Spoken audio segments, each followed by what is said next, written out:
Comment je me suis retrouvé dans cette situation? On voit pas super bien, mais en fait, je suis au milieu du désert, je suis tombé. Le poids de la moto emprisonne ma jambe et je peux plus bouger. Il y a bien une solution, je pourrais me déboîter le genou pour permettre de soulever la moto, mais j'ai envie d'attendre un peu. On est peut-être deux à voyager dans ce désert. Que je déteste le sable.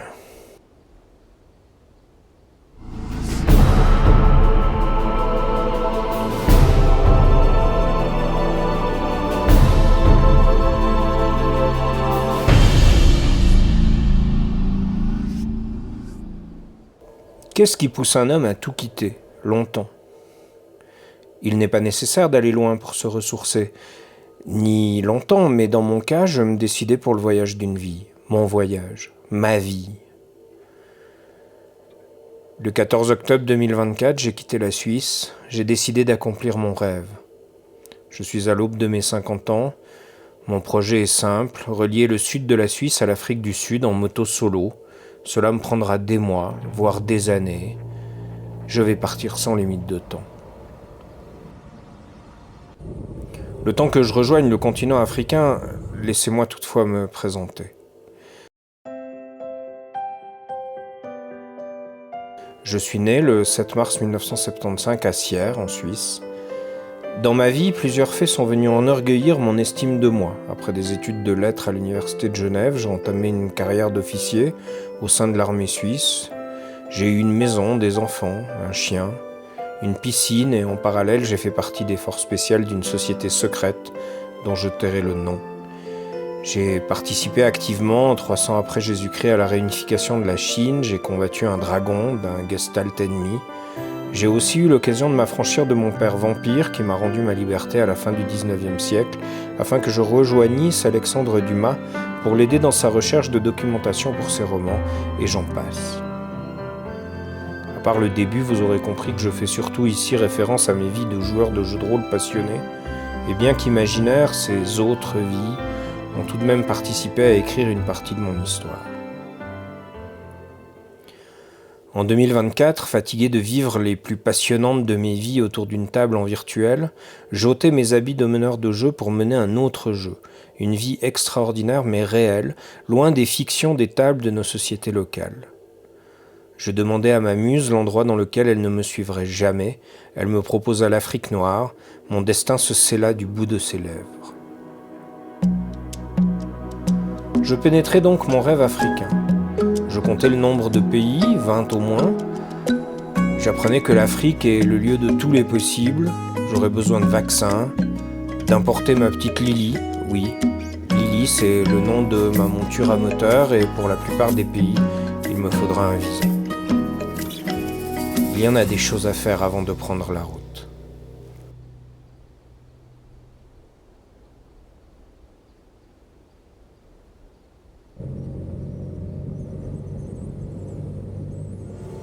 Je suis parti comme prévu. J'ai avalé les kilomètres, d'abord par la Forclaz, puis Albertville jusqu'à ma première étape, Grenoble. Le lendemain, la route des Grands Alpes et raccord sur l'autoroute pour finir à la frontière avec l'Espagne. Une troisième étape jusqu'à Valence, la suivante jusqu'à Malaga, et le vendredi, après 2000 km à vitesse élevée, je prends le ferry à Tarifa pour atteindre mon objectif premier, le continent africain.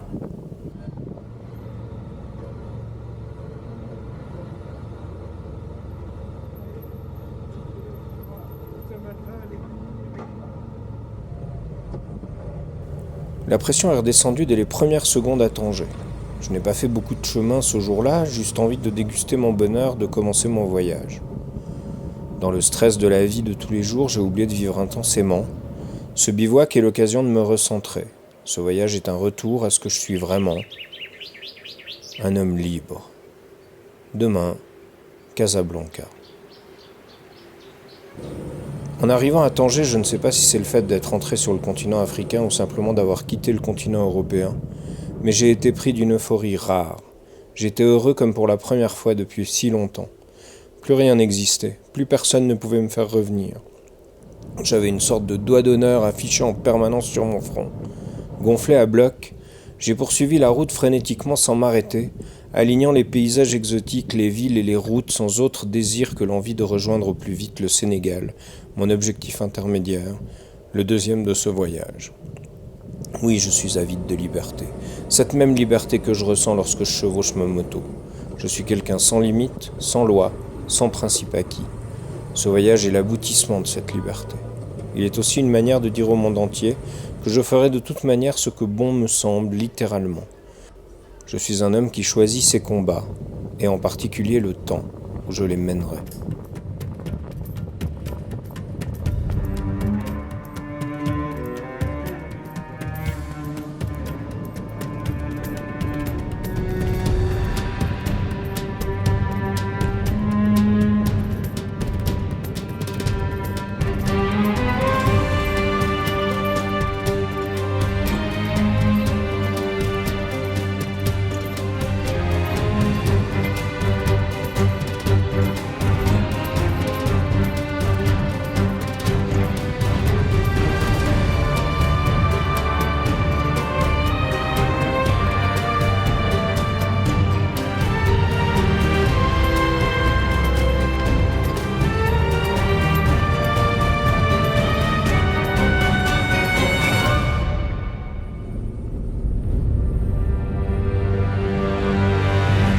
Le sud d'Agadir réserve de belles surprises, comme cette incroyable route près de Tiznit.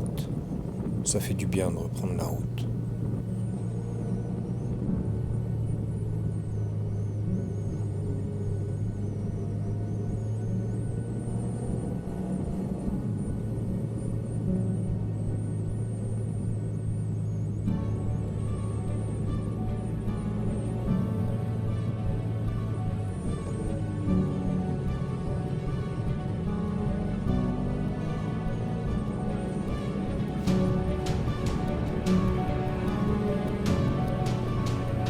Je profite d'une nuit reposante dans un hôtel de El Ouatia, une place au nom bien choisi puisque cela s'appelle le Bellevue. Ma chambre a vue sur l'océan. Magnifique.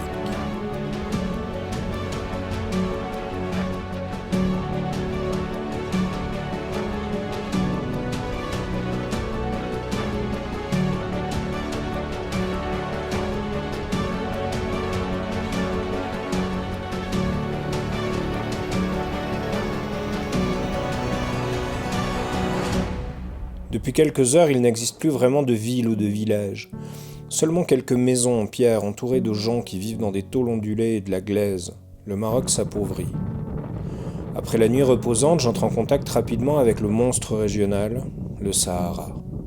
Le désert est d'abord fait de pierres et de rocailles, mais parfois quelques dunes de sable apparaissent ici ou là.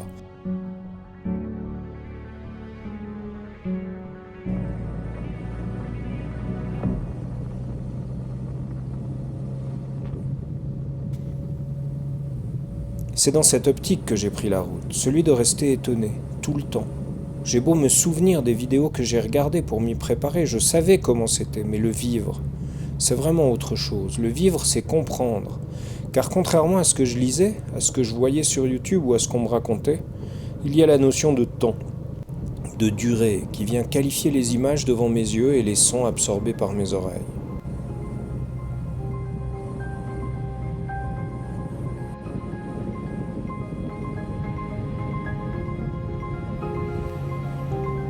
Vers 5h30, le soleil se lève, je prends alors la route, direction la Mauritanie.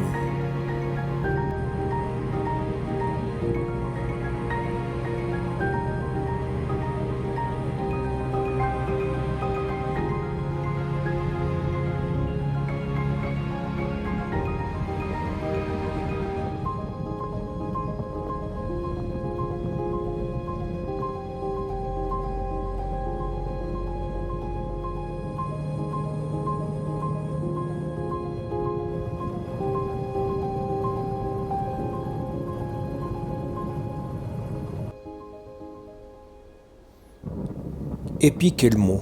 Déjà les derniers 100 km pour rejoindre la douane côté Maroc m'a rappelé la maison. Ce sable que le vent poussait sur la route faisait comme des volutes de neige, mais à 40 degrés.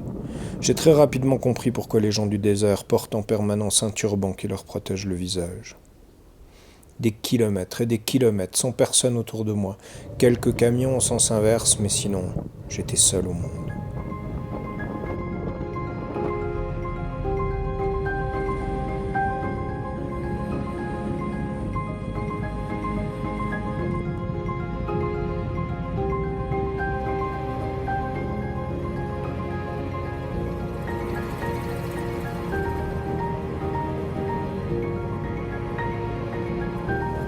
Le passage de la frontière s'est bien passé. Je n'ai hélas pas osé filmer.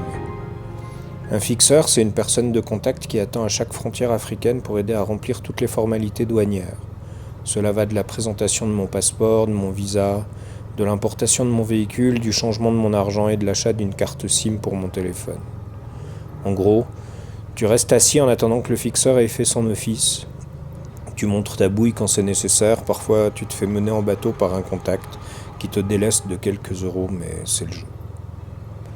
Le côté Maroc s'est fait très rapidement, en moins de 20 minutes. Puis j'ai suivi le véhicule du fixeur sur les 4 km de zone franche, une zone où tu as intérêt à bien suivre la route puisque c'est la zone la plus dense du monde en matière de mines antipersonnelles. Avec mes pneus route, je ne faisais pas le fier sur le bout de chemin en terre en plein soleil, mais j'arrivais à la douane mauritanienne. Et il me faudra 2 heures pour la passer.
Les gens que je rencontre ont une phrase qu'ils vous servent en tout temps.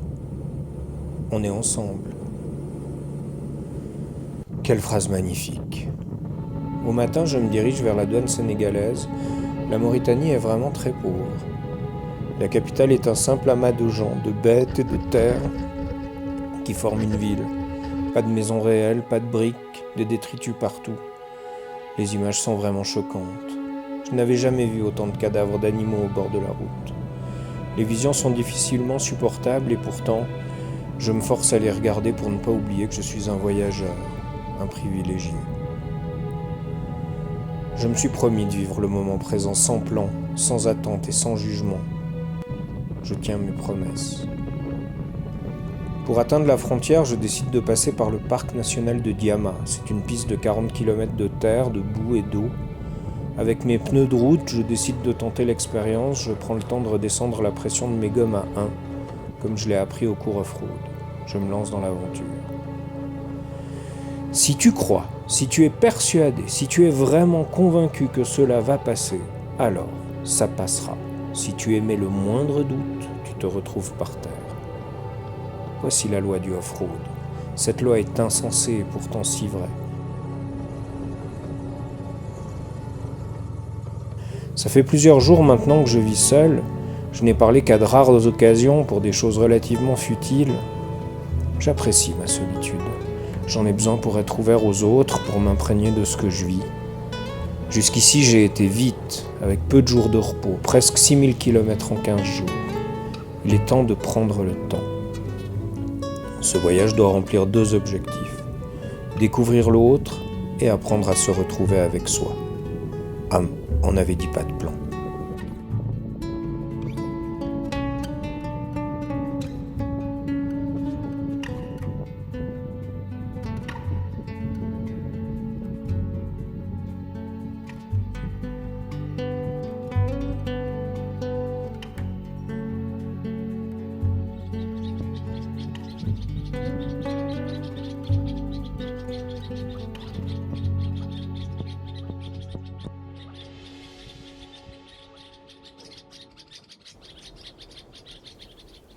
Je suis là pour apprendre et j'apprends. Jusqu'à présent, j'ai dormi dans la saleté, établi des bivouacs, demandé des visas et des services à des gens qui ne partageaient pas la même culture. Je m'en suis bien sorti. Je sais que ne pas partager la même culture ne veut pas dire ne pas se comprendre. Ils marchandent, ils me scrutent, ils parlent parfois dans une langue étrange, mais à la fin, nous sommes ensemble. Et lorsque je présente un problème simple, les gens autour de moi proposent une solution simple, dénuée d'attente, sans mettre leur ego en avant. Le Sénégal est un pays coloré, avec des gens relativement pauvres, si on s'attache à leur maison, à leur infrastructure. Mais si on gratte un peu, c'est un peuple souriant, qui respire en chantant et travaille en dansant. C'est un peuple esthétiquement beau. J'ai pris quelques jours de repos car il fallait, hormis l'administratif, changer les pneus de Lily, lui offrir un service, un changement d'huile et de filtre à air après le désert. Ça m'a fait du bien de me reposer un peu. Le lac est paisible. Dans l'après-midi, malgré la chaleur du jour, une brise marine vient vous décoiffer gentiment. La nourriture est bonne et la population locale très sympathique. Au Sénégal, et cela s'appliquera à beaucoup de pays que je traversais, le premier soir on est client, le second on est ami, le troisième on est intime. Je décide de provoquer un peu mon garagiste. C'est vrai que le Sénégal est un pays corrompu. Je lui montre un article sur une application. Avec sagesse, il m'explique que le Sénégal n'est plus corrompu depuis longtemps, mais que rien que d'entendre ce mot, il sait que cela vient d'Européens. En fait, il n'y a que pour pouvoir avoir ce fabuleux courage d'aller mettre ce genre de critiques sur un site auquel les concernés n'ont pas accès. C'est un peu la même chose que les notes sur Google, des plateformes pour frustrés qui, sous couvert de la distance, se permettent d'exprimer des mensonges sous forme de raison. Cette douane n'est pas corrompue, me dit-il. Tu vois, toi, tu es toujours souriant, tu es humble et quand tu me parles, je sais que nous nous comprenons, que nous partageons la même vie, que nous respirons le même air. Tu n'auras jamais de problème en Afrique, car les Africains aiment les types comme toi. T'as l'air sympa. Ceux qui ont écrit cela sur ton application, ce sont juste des Européens venus expliquer aux Africains qu'ils savent tout, que leur système politique, économique et religieux est bien mieux que le nôtre. Ils sont venus au Sénégal pour nous aider. Ils sont imbus d'eux-mêmes, prétentieux, vaniteux. Les écouter, pour nous, Africains, c'est nous exposer à perdre un peu de notre énergie vitale. Alors pour le prix de les avoir supportés, nous leur demandons de payer un peu plus que les autres. Les Européens appellent cela de la corruption. Nous appelons ça une forme d'éducation pour les cons. Je suis subjugué par tant de sagesse. Le bon sens est une chose relativement bien distribuée dans le monde entier. Je me demande pourquoi certains préfèrent expliquer plutôt que comprendre. J'avance bien dans ma formation accélérée sur la nature humaine. Je suis là pour apprendre. Et j'apprends.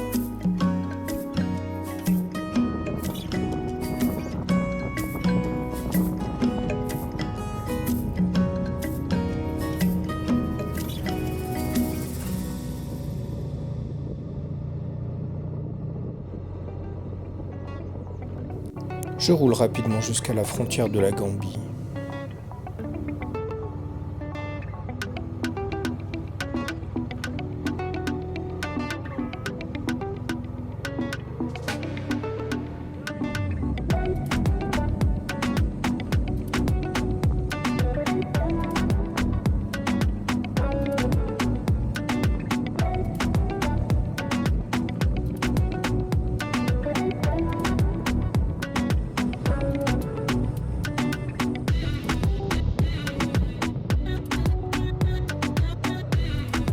La Gambie est un pays étrange. Les gens me proposent sans cesse une aide que je n'ai pas demandée. Ils pénètrent allègrement ma zone d'intimité, l'espace qui correspond à moins d'1 mètre autour de moi, et m'apportent leur soutien, une bière, un coca, une carte SIM. Ils proposent une aide qu'ils m'imposent. Tu as la tête de quelqu'un qui désire une bière. Non, ça va, merci. Eh bien, je t'en ai amené une. Tu ne peux pas le voir, mais moi je te dis que tu as vraiment besoin d'une bière. Non, vraiment... Il pose la bière dans ma main. Ça fait 2000 CFA, environ 2 €. Et c'est continuellement ainsi. J'ai envie de crier, qu'il me laisse en paix, qu'il s'éloigne de moi. Ça fait à peine 2 heures que je suis en Gambie, sur le bateau qui m'amène à Banjul. J'en peux plus.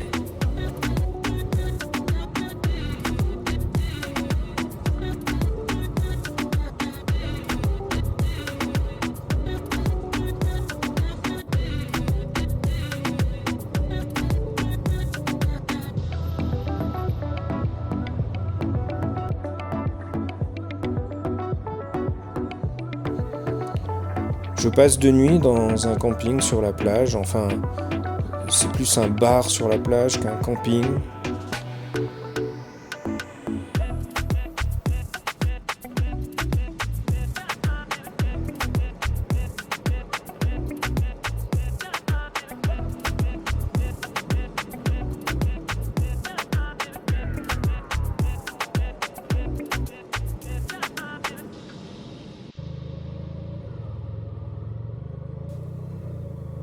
Je quitte le pays.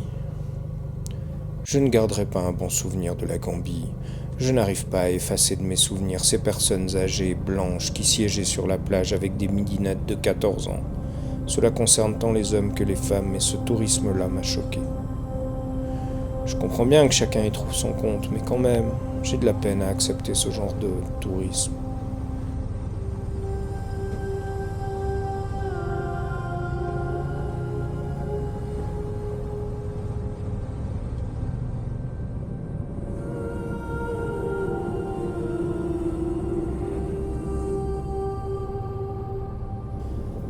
La Gambie sera décidément un mauvais souvenir.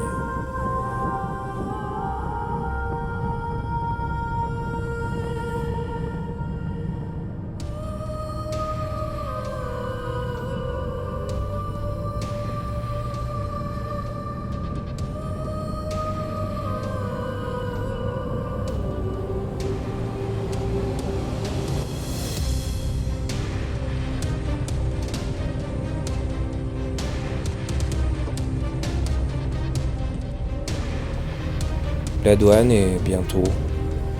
Je suis de retour au pays de la danse et du sourire, le Sénégal.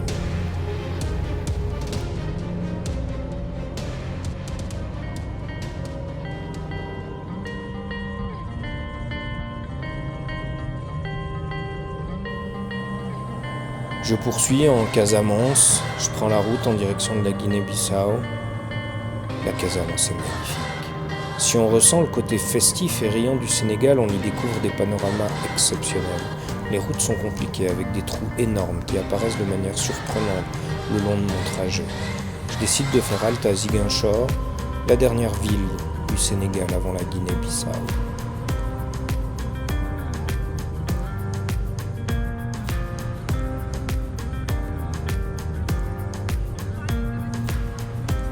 Tout en roulant, je me régale de la beauté des paysages que je traverse. J'arrive à la frontière. Le passage se fait rapidement, sans problème. En moins d'une heure, les 4 offices compris. En effet, il y a à chaque frontière 4 postes à traverser. L'immigration du pays sortant pour faire tamponner mon passeport, la douane du pays pour faire signer mon carnet de passage d'exportation de ma moto, puis dans le pays entrant, passage à la douane pour faire tamponner mon carnet de passage d'importation de la moto, et une dernière fois l'immigration pour mon passeport et mon visa.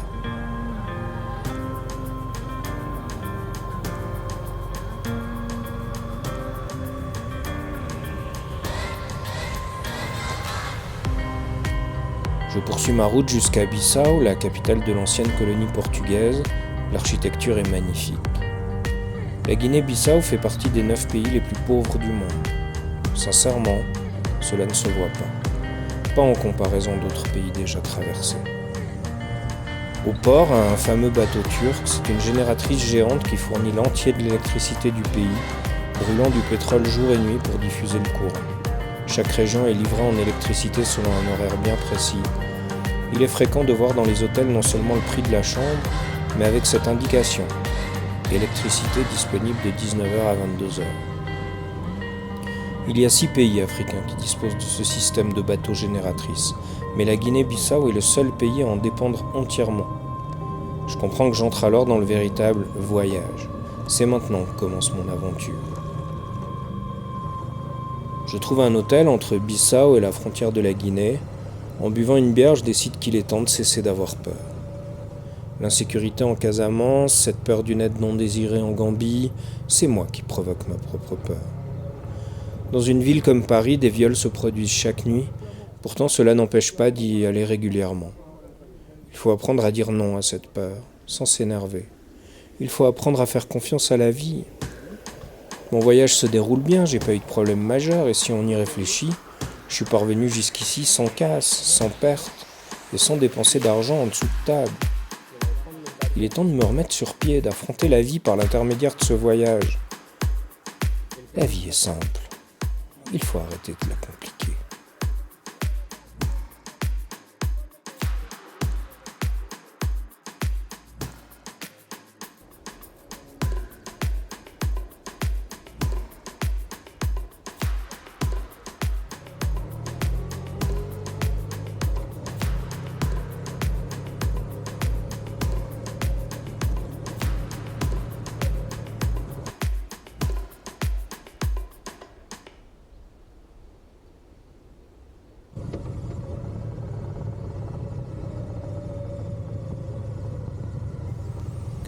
C'est impressionnant pour un pays comme la Guinée-Bissau d'offrir tant de paradoxes. Entre la pauvreté du pays, la gentillesse des gens et le passé colonial portugais, je suis abasourdi. Ils n'ont que peu d'électricité, mais ils l'utilisent pour générer du bruit. Ils ont un réseau compliqué, mais tout le monde a un téléphone portable. Je ne leur jette pas la pierre, je ne les juge pas, je souligne juste les paradoxes. J'approche de Fulamori. D'un côté, la Guinée-Bissau et sa frontière et ses formalités, de l'autre, la Guinée, dite Conakry, avec sa frontière et d'autres formalités.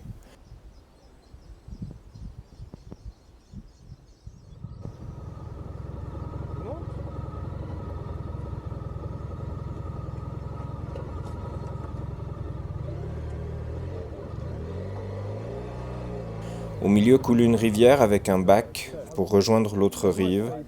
Sur le bac, les négociations sont rudes pour arriver à un prix.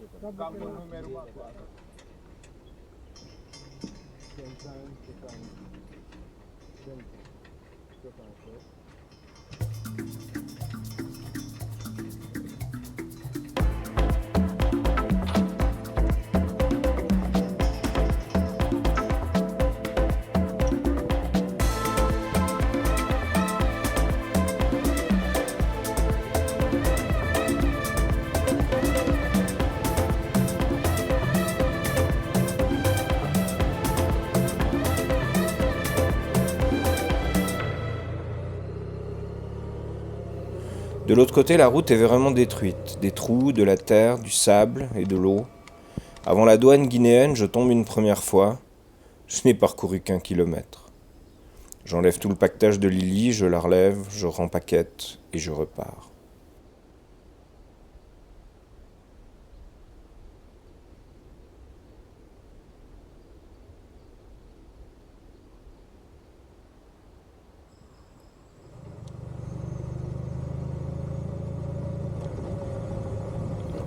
À la douane, tout le monde est très poli et très souriant.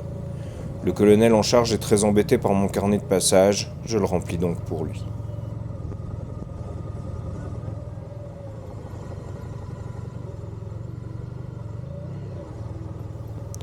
La route est vraiment compliquée. J'effectue mes premiers franchissements de rivière à moto.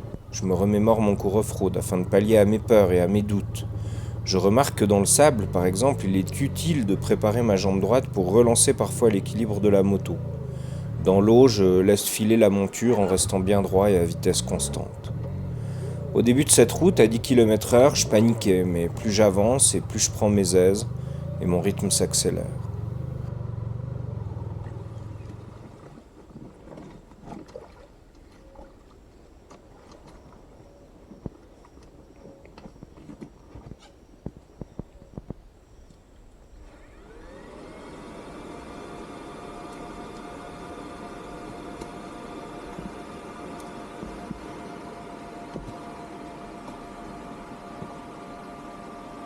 Lors d'un virage dans une boue épaisse, je m'aide de mes pieds pour donner l'impulsion à Lily qui s'en sort très bien.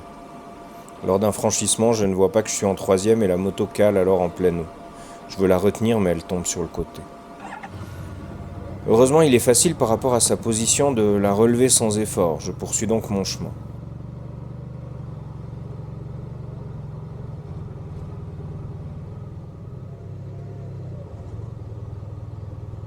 Il n'y a qu'une 60aine de kilomètres jusqu'au prochain village, mais à 30 km/h, je vais mettre encore beaucoup de temps. D'autant plus qu'à chaque chute, je perds encore un peu plus de temps, et j'ai peur de la nuit. Je poursuis néanmoins. L'important, c'est d'avancer, sans s'arrêter, sans douter. J'arrive alors devant un nouveau franchissement d'eau avec sur la gauche une étendue d'eau dont je n'arrive pas à estimer la profondeur, tandis qu'à droite se trouve un passage fait de boue. Je me décide pour la boue, je l'ai déjà fait. En m'aidant de mes pieds, ça devrait passer. Ce n'était pas de la boue, mais des sables mouvants. Ma moto s'enfonce, moi aussi. Impossible d'aller ni en avant ni en arrière. Heureusement, une sorte de petit véhicule à 3 roues qui transporte des bambous s'arrête pour m'aider.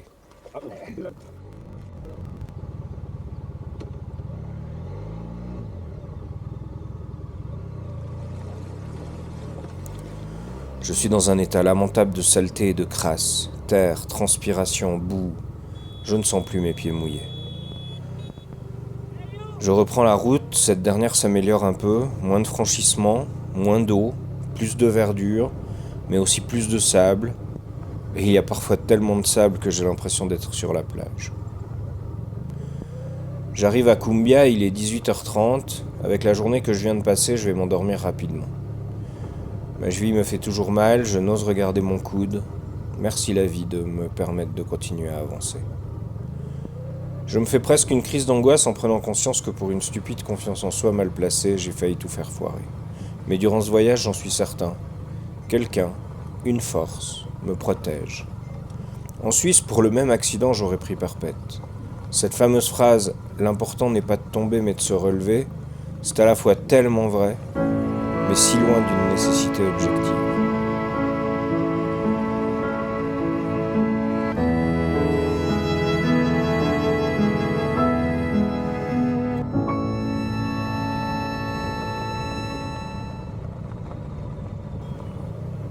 Au matin, je suis dans une forme olympique, à croire que ce qui m'attend ne me fait pas peur.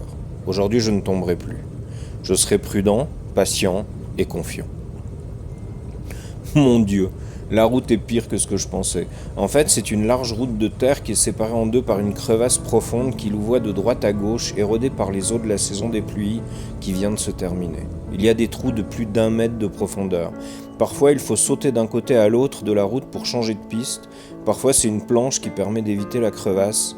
Parfois, c'est en mettant le plus au bord possible de la route, la tête dans la jungle, que je parviens à trouver un peu de terre solide. Mais je respecte mes engagements. Je suis calme et patient. J'essaye de rester très concentré sans me laisser envahir par une euphorie qui tendrait à me faire penser que je maîtrise le off-road. Mais soyons clairs, je maîtrise le off-road. 150 km à 20 km/h, il me faudra 7h30 pour me sortir de ce merdier. Car il n'y a pas d'autre mot pour décrire ce que je traverse. La route est dans un état lamentable, mais c'est sans compter les véhicules abandonnés au milieu du chemin à cause d'un essieu qui a lâché ou d'une roue qui s'est faite la malle. La route met Lily dans des situations extrêmes. Je m'arrête, je prends le temps de faire le tour de ma monture et je constate que le sac des outils qui se trouvait devant à droite a disparu. Je ne m'en suis même pas rendu compte. Inutile de faire demi-tour, pas cette route-là, pas aujourd'hui. Bokeh, une petite ville sympathique, la vie y est animée, je retrouve enfin l'asphalte. La Guinée, une fois sur le tarmac, est agréable à rouler. Plus je m'approche de la capitale et plus la route est belle. Il y a parfois quelques trous, les passages sur les ponts sont souvent des rétrécissements de voies, mais rien à voir avec les 2 derniers jours de piste. C'est fou comme ces 2 jours m'ont angoissé. J'en suis à espérer que le camping n'exige pas de traverser de la piste, comme un réflexe pavlovien. Étrange. J'arrive en début d'après-midi dans ce village de pêcheurs au large de Conakry. Je suis reçu par un couple de Français. Elle est professeure de danse africaine, il est mécano et homme à tout faire. Ils ont acheté cette propriété il y a 20 ans. La propriétaire me transmettra ces mots. Tu sais, c'est comme ça ici. Les gens croient très fermement à une destinée qui les dépasse. Cela les aide à accepter l'innommable. C'est la maladie dont on meurt le plus en Guinée, le mal de ventre. Tous les jours, il y a quelqu'un qui va se coucher parce qu'il a mal au ventre. S'en sort un repos éternel. Elle parle de la situation des gens ici, de la vie qu'ils mènent. Je termine mon assiette de poisson. Je dois dire qu'elle cuisine divinement bien, la prof de danse. Cela me fait un bien fou de me reposer enfin. Heureusement, je n'ai pas mal au ventre.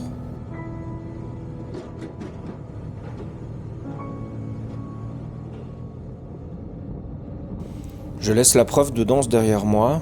Je suis propre, Lily aussi. Je suis reposé. Il est temps de reprendre la route. C'est incroyable ce rythme de voyage. Des séquences de roulage dures et intenses suivies de pauses réparatrices avec bière et océan si possible. Je kiffe le moment. Ma tête d'Européen me pousse à planifier, programmer, agender. Mais je vois bien que cela ne sert à rien. Mon corps est assez adulte pour me faire part de mes besoins. Parfois, je dois reprendre la route comme un drogué qui cherche sa dose, et d'autres fois, je prolonge le séjour. Je sens que mon corps ou mon esprit n'est pas encore prêt. La Guinée est un pays particulier, à la fois pauvre mais fier. Il s'enorgueillit de ce qu'il est, il manque néanmoins de tant d'infrastructures. La population y est sympathique, ouverte et aidante. À force de me diriger vers le sud, j'arrive à proximité de Conakry, la capitale de la Guinée.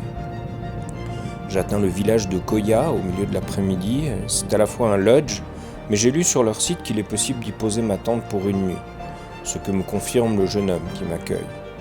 J'y dépose mes affaires, je prends le temps de monter ma tente avant de parcourir ce lieu magique, une antichambre du paradis. Des arbres partout, des palmiers, de la jungle. Au milieu coule une rivière à l'ondée calme, bordée de roches lisses.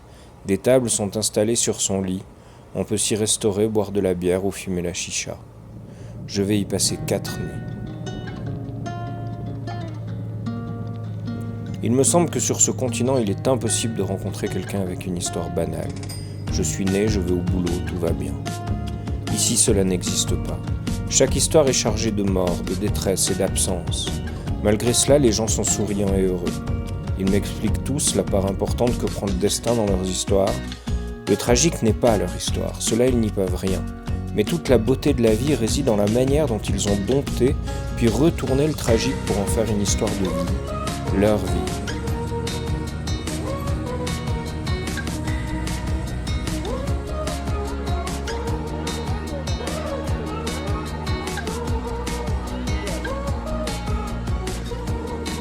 Je profite de visiter Freetown à pied. Cette ville, c'est aussi l'occasion de voir du plastique en quantité énorme, jeté par terre, sans concept de poubelle ni de ramassage d'ordures. Il semblerait que les bien-pensants ayant importé l'idée du plastique en Afrique y ont amené une solution pour permettre de conserver, de garder et de transporter, mais ils ont oublié de leur apporter une solution pour le détruire et le recycler. Je comprends rapidement qu'il ne sert à rien de se battre contre cette idée de propreté, qui doit avant tout être perçue dans le cerveau avant d'être appliquée dans la vraie vie. Mais il m'insupporte de ne pas pouvoir, de mon côté, agir pour jeter mes ordures dans une vraie poubelle.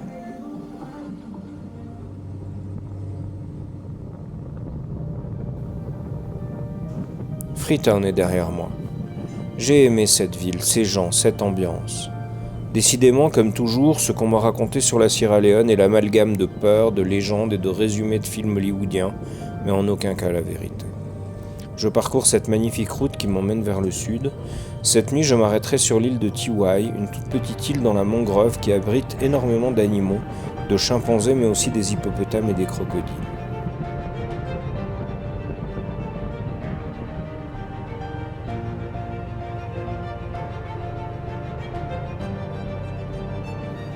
À un moment donné, je me perds dans la jungle, je me retrouve au milieu d'un village, des enfants jouent. Je demande mon chemin.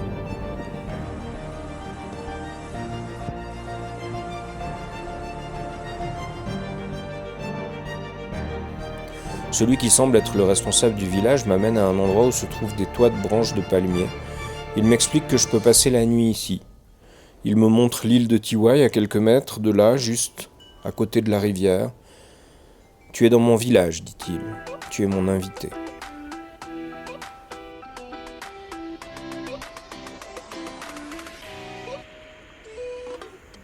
Tu sais, moi qui suis né ici, je vis ici et je regrette tous les jours que des gens du continent exploitent un camping sur mon île sans que l'argent ne profite à mon peuple. Alors je veux tenter de les concurrencer. Si tu es d'accord, je vais bien m'occuper de toi. Comme ça tu pourras dire à tous tes réseaux qu'à l'île de Tiwai, il y a un peuple qui sait recevoir. Je le regarde étonné. C'est évident qu'autour du tourisme et des voyageurs, il y a tout un business qui rapporte de l'argent. Parfois c'est presque indécent, comme le prix des visas ou de certains hôtels. Parfois c'est juste un peu plus cher que raisonnable, mais je me dis depuis longtemps que ce sont les règles du jeu. Je n'avais jamais pris l'ampleur de la concurrence qui règne entre les natifs du lieu et les requins de la finance qui exploitent ces mêmes lieux. Je lui serre la main. Je serai très content de passer quelques nuits au sein de ton village. Le village est très curieux de voir l'étranger en leur sein, et c'est par groupe de 3 ou 4 de tous âges qu'ils viennent me souhaiter la bienvenue. Ils s'assoient autour de moi, ils me regardent, ils ne disent pas grand-chose. J'échange quelques paroles en anglais avec eux, ils sont heureux d'être là avec moi. Ils participent ainsi un peu à mon aventure. Bobo est mon hôte, il me parle de la forêt, des animaux et de la culture de la Sierra Leone. Avec le soleil qui se lève, il vient m'annoncer qu'il faut me préparer. Il va mettre à l'eau la pirogue. Sur le chemin, je rencontre des caravanes de fourmis rouges, de gros insectes qui me pincent. Plus loin encore, Bobo m'explique que le village a planté de la cassava. Je viens de vivre mon premier contact avec le manioc, une racine qui ne cessera de m'accompagner tout au long de mon voyage vers le sud. Des chimpanzés, je vais en voir beaucoup, mais de très loin. Je les vois jouer dans les arbres, sauter de branche en branche, mais plus je m'approche et plus ils se calment et se cachent.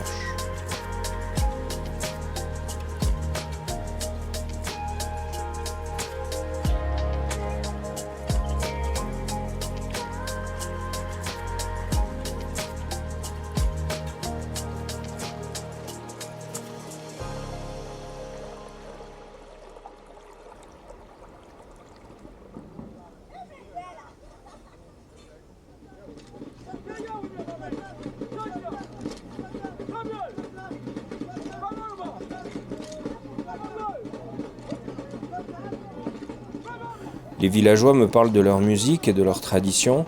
Ils ont dans le village 2 esprits. Le premier est un esprit masculin, le second un esprit féminin.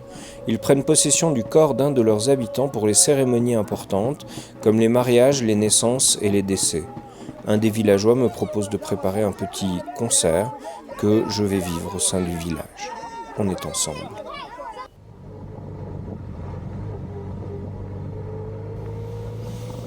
Je fais un signe de la main tandis que je m'éloigne. Il n'est pas temps d'être sentimental, mais j'ai une larme qui pointe au coin de mon œil.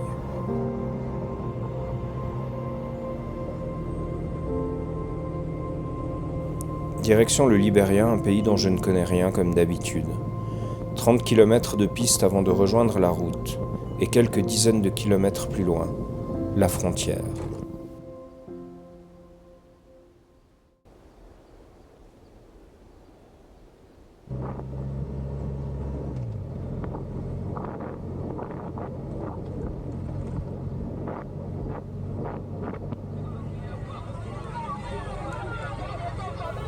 Ce qui me choque immédiatement en entrant dans le pays, c'est ce côté très américain du peuple du Libéria.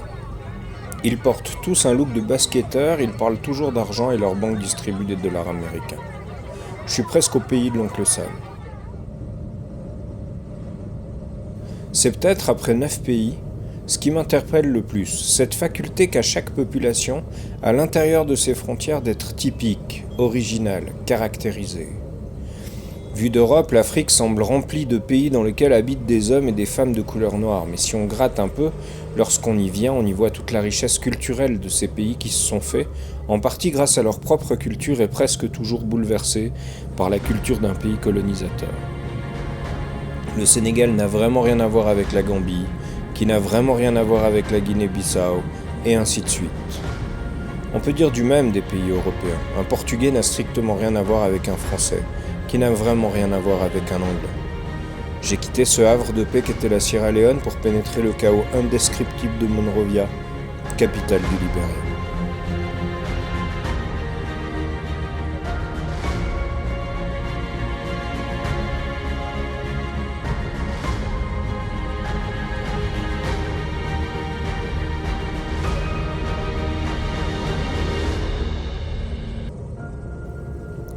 J'hésite entre une nuit à l'hôtel et à la plage.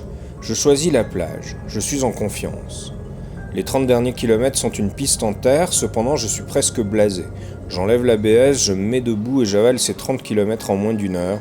J'arrive après 7 heures de moto, dans ce petit endroit paradisiaque. Je suis fatigué.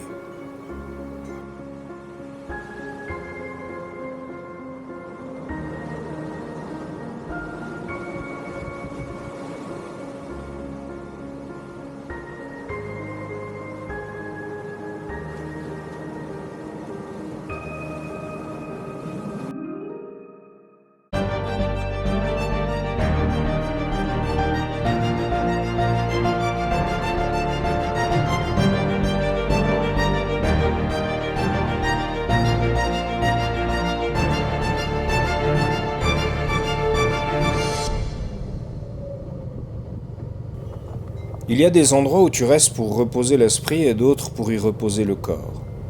30 km de piste au démarrage, puis retour sur Monrovia où afin d'éviter la ville, je reprends une piste de 30 km à nouveau. J'ai un bon rythme. Sur l'asphalte, je roule à 120 km environ. Je devrais arriver à mon hôtel à Ganta vers 14h. Soudain, j'ai l'impression que le pneu avant manque de pression. Je traverse de nombreux villages, de nombreux checkpoints aussi. Je me rapproche de la Côte d'Ivoire, dernier poste avant une pause de plus d'1 mois. Je me réjouis. Tout en roulant, je trouve que le guidon de la moto a beaucoup de jeu. Il pivote de droite à gauche comme s'il était mal fixé. Le temps que je me promette de contrôler cela à Ganta, je sens la moto qui tangue sur son axe. Je comprends que mon pneu arrière s'est décollé de la moto. Je tente de garder l'équilibre, mais après une trentaine de mètres, la moto se couche sur son côté gauche avec moi en dessous. Je vois mon casque appuyé sur le bitume, la moto plus rapide que moi, glisse sur une centaine de mètres tandis que je la suis en effectuant quelques tonneaux. Je me relève. 2 jeunes hommes, en petite moto du coin, se sont arrêtés. À voir leur tête, je comprends que je ne dois pas être beau à voir. Mais je n'ai pas le temps de pleurer sur mon sort. Je saigne de partout. C'est douloureux, mon corps brûle tout entier. Je ne comprends pas ce qui s'est passé. Je teste ma moto qui fonctionne. Il faut trouver un nouveau pneu. Je négocie avec les 2 jeunes qui m'ont aidé dès le début. Il faut dire que depuis, c'est presque toute la population du village qui m'encercle. Le jeune homme accepte de prendre mon pneu arrière et de tenter de le changer en ville. Je lui promets de l'argent pour ses frais, motostop, temps, etc. Il s'en va. Je prends le temps d'enfiler un pull pour cacher mes blessures. Je fais un check de Lily, poignée d'embrayage cassée, cale-pied gauche arraché, rétroviseur gauche disparu et protège-main démoli. C'est tout. Les 2 jeunes me ramènent un pneu neuf, je les remercie et je me dépêche de repartir. Ne rien lâcher, il reste 1 heure de route, tenir bon.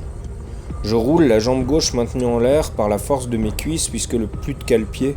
Je tente quand même des positions étranges pour le poser sur un bout de vis, un écrou, ou devant, autrement. Passer les vitesses est aussi un exercice périlleux, il ne reste que 2 cm de poignée d'embrayage, donc je fais au mieux avec un doigt. J'arrive à l'hôtel vers 17h, enfin. Le contre-coup me submerge, je suis en état de choc. Ce matin, j'avais reposé mon esprit. Il est temps de donner du temps à mon corps. Je serais bien resté une nuit de plus, mais l'hôtel a été réservé complètement pour un anniversaire. Washington, le gérant du lieu, m'explique qu'il n'y a plus de chambre disponible. Je me prépare à reprendre la route. Le passage en Côte d'Ivoire se fera aujourd'hui. Je suis inquiet, pas vraiment en forme, mais je n'ai pas vraiment le choix. Il y a cette phrase que les gens se répètent sans cesse. L'important, ce n'est pas de chuter, mais de savoir se relever. De mon expérience récente, se relever est instinctif. Le plus dur, c'est d'accepter, de comprendre, de digérer. C'est exactement mon propos. Se relever, si tu es physiquement en état de le faire, c'est facile, c'est même intuitif. Mais accepter que tu n'y es pour rien dans cette chute. Essayer de voir comment j'aurais pu éviter. Apprendre à diminuer le risque, ou surtout l'accepter, c'est cela le grand défi. Accepter qu'on ne contrôle pas tout. Apprendre à assumer ses propres responsabilités tout en évitant de charger les épaules de la responsabilité des autres. Prendre conscience que le destin, la chance, ou quel que soit le nom que je lui donne, quelque chose existe qui définit parfois à ma place des événements sur lesquels je n'ai aucune emprise.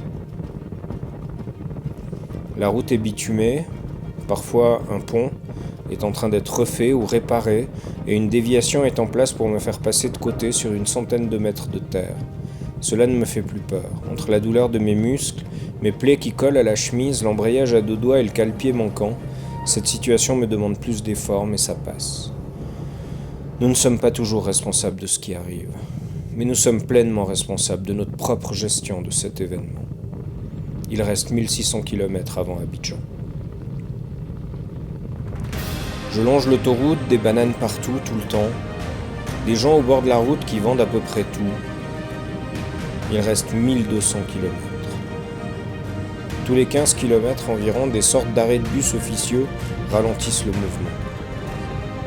Il reste 800 km. De mon côté, je me suis habitué à piloter Lily avec son guidon désaxé et son écrou en guise de cale-pied. Il reste 400 km. Je dormirai ce soir, à Abidjan. Je me dirige immédiatement vers le garage Honda officiel de la Côte d'Ivoire. Ce soir, je serai dans mon petit appartement au nord d'Abidjan. Il est vraiment temps de me reposer.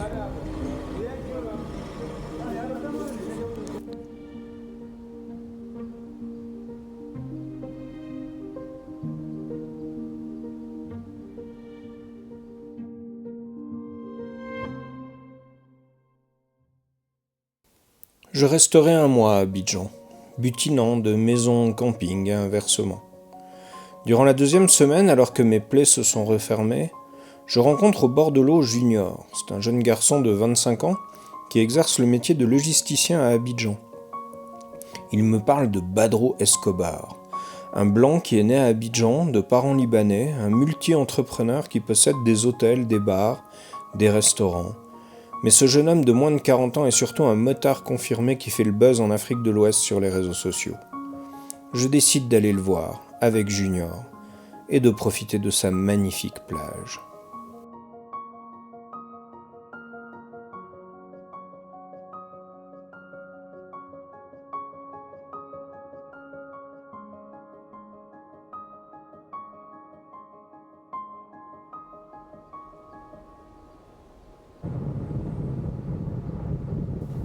Je décide aussi de revenir un peu plus vers l'ouest, du côté de San Pedro. Je me suis tellement dépêché après ma chute d'aller à Abidjan que je n'ai pas profité des décors de la Côte d'Ivoire. Je profite de la plage de Taki. En revenant de San Pedro, je me suis arrêté sur la presqu'île de Jacquesville pour passer une dernière nuit sous tente. Un homme s'arrête devant moi, lui aussi sur une petite moto locale. Les Africains ont pris l'habitude de beaucoup se déplacer sur des petites motos de 200-250 cm3. Des motos relativement lentes mais solides qui leur permettent de se déplacer mais aussi de déplacer les autres, puisque moyennant une petite pièce, un pilote se transforme en mototaxi, prenant derrière lui jusqu'à 3 personnes pour les mener à la destination souhaitée. Ce moyen de transport est rapide mais pas suffisamment pour exiger des passagers un équipement particulier, et c'est donc en claquettes t-shirt que les locaux pratiquent ma passion. Ce jeune homme s'appelle Karim, il est fan de moto et il est très honoré de pouvoir partager une discussion avec moi. Karim est touchant, on discute une bonne heure avant que lui aille rejoindre les siens. Pendant que je lui expliquais mon voyage, il avait des étoiles dans les yeux. Il m'apprend qu'un proverbe africain dit que si la Suisse possède les montres, l'Afrique a le temps. Il est temps pour moi de devenir africain. Je pense déjà au Ghana. Il est temps de reprendre le voyage.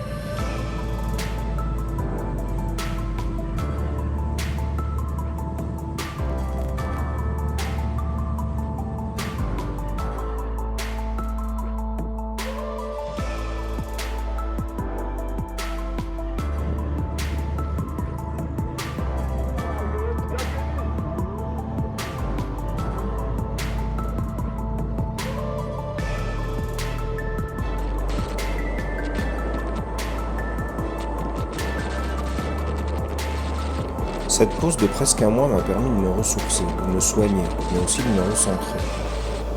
Chez les motards, on dit souvent que le chemin est plus important que la destination. Cela est d'autant plus vrai dans mon expédition. C'est grisant de voyager ainsi. Je reviens à l'essentiel. Je ne mange pas toujours à ma faim, je dors à la belle étoile, ma santé est plus importante que tout puisqu'une simple grippe peut me clouer sous tente. J'apprends à avoir peu de matériel et à en prendre particulièrement soin. Mon programme sur la route est assez simple, je roule de 9h à 15h environ, puis je m'installe pour la nuit afin d'écrire, de travailler sur mes films, de me nourrir convenablement et de dormir paisiblement. C'est assez européen, somme toute, de se déchirer.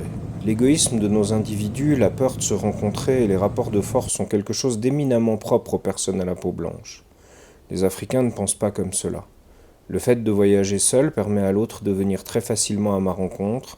Je partage, j'échange. J'ai remarqué que même lorsqu'un Africain est énervé contre moi pour n'importe quelle raison, il manque un document ou je suis au mauvais endroit, au mauvais moment, alors il suffit de lui demander son appui pour qu'il se calme et décide de m'aider. Si un policier, par exemple, m'alpague, « Monsieur, non, ce n'est pas comme ça. Nous sommes éduqués ici, je vais vous faire passer l'envie de vous moquer de moi. » « Excusez-moi, monsieur, je cherche désespérément un hôtel, mais je suis perdu, je crois. » Le policier se calme immédiatement. « Il vient vers moi, il cherche avec moi, il demande autour de lui, il m'aide. Le ton de sa voix s'éteint pour devenir amical, sa colère à lui n'aura duré qu'un instant, et il me laissera repartir rapidement. C'est ainsi, souvent. En fin d'après-midi, j'arrive au spot que je m'étais choisi pour cette première nuit au Ghana. Ceux qui sont restés en Suisse pensent que je suis riche, riche de l'expérience que je suis en train de vivre, riche parce que ce voyage doit coûter une fortune, riche d'être libre et indépendant comme je le suis. Mais ils ne savent pas.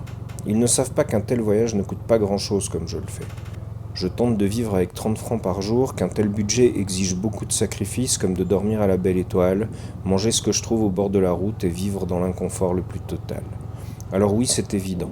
Vivre ainsi est une expérience dingue, à elle toute seule. Je sais que peu de ceux qui sont restés en Suisse seraient capables d'une telle modestie. Mais j'en ai bavé dans ma vie. Je me suis habitué à cette vie de merde. Aujourd'hui, cette mauvaise habitude est ma meilleure alliée. Elle est le tremplin qui me permet de vivre tout cela sans que cela ne soit difficile. Et mon Dieu, qu'est-ce que je kiffe cette vie!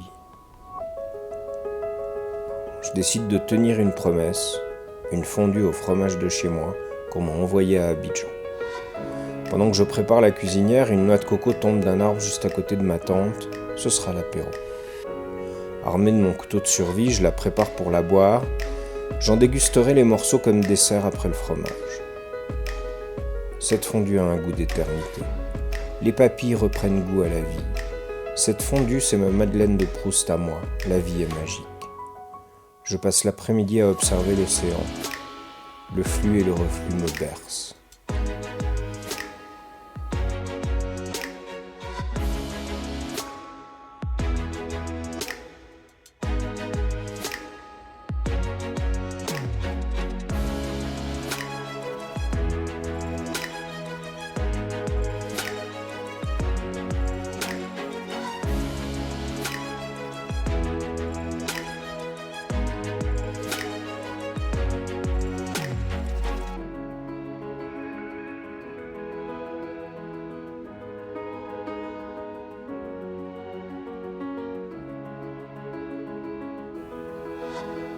Cela me peine de laisser cet endroit magique derrière moi, mais j'ai eu une bonne idée à Abidjan.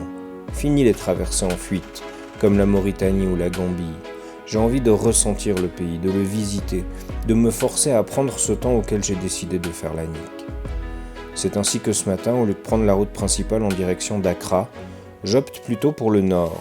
Je traverse une forêt qui est aussi un parc national pour arriver à Kumasi, au centre du Ghana.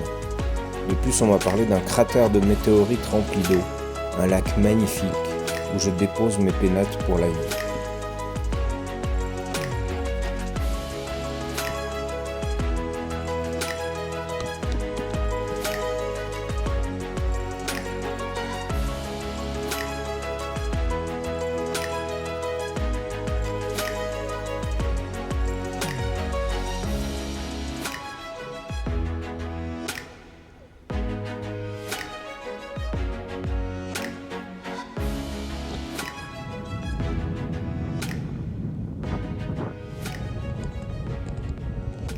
Je longe à l'est la Volga avant de redescendre plein sud sur la capitale Accra. Ce Ghana me plaît énormément. Accra, je m'étais préparé à y découvrir le chaos. Une fois encore, on est loin de la réalité qu'on m'avait décrite. Je louvoie entre les voitures pour arriver à la destination que j'ai choisie, Kokorbit. Ils sont 3 frères à avoir ouvert ce petit coin de paradis au bord de l'océan. Chacun se partage 4 mois de l'année. Cela fait maintenant 30 ans qu'ils sont là. Ils sont italiens. Et ils ont amené un peu d'Italie dans les assiettes ghanéennes. Je me jette sur un plat de spaghetti bolognaise et mes papilles me remercient immédiatement. Il s'agit bien de parmesan, d'huile d'olive, et la sauce tomate est divinement réalisée, empreinte de tout l'amour d'une mame. Je décide de rester 3 jours dans cet endroit.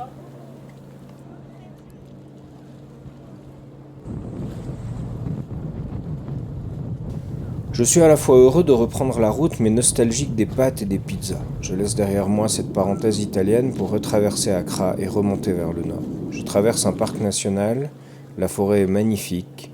J'y croise plusieurs singes qui rôdent le long de la route, des babouins qui prennent leur repas en famille en me regardant passer. C'est incroyable de pouvoir approcher ainsi des animaux dans leur milieu naturel avec autant d'aisance. Je m'arrête quelquefois à une trentaine de mètres pour assurer de belles photos. Quand mon regard croise le leur, il y a tellement d'humanité dans leur regard que c'en est gênant. Je suis vraiment en face de mes cousins.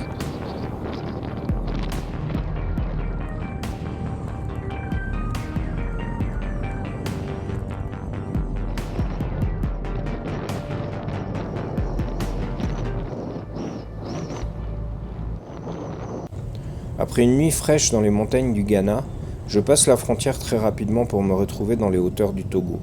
La route est magnifique, elle monte jusque vers les 900 mètres d'altitude, on se croirait dans les préalpes.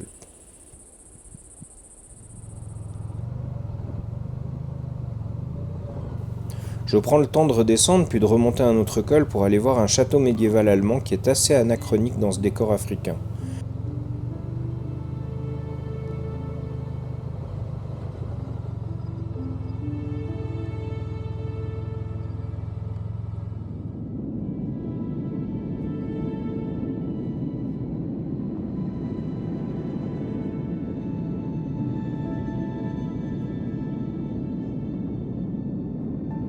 Puis ma route m'amène jusqu'à Lomé, la capitale.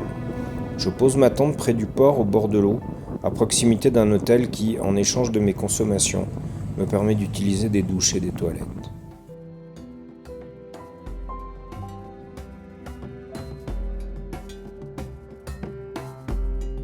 Je décide de partir le lendemain pour Kara, dans une aventure qui devra durer 4 jours.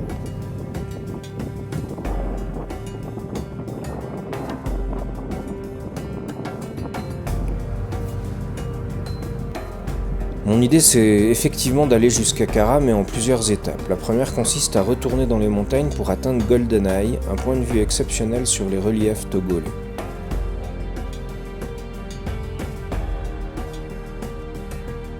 Une fois encore, ce pays est une excellente surprise. Après une nuit dans ma tente, sur les toits du monde, je continue vers le nord. J'ai repéré l'existence d'une éco-ferme, un couple de locaux qui vivent en autarcie complète grâce à leur maîtrise de la faune et de la flore. J'y suis accueilli par Soura, un homme jeune qui vit là avec son époux. Son domaine est magnifique.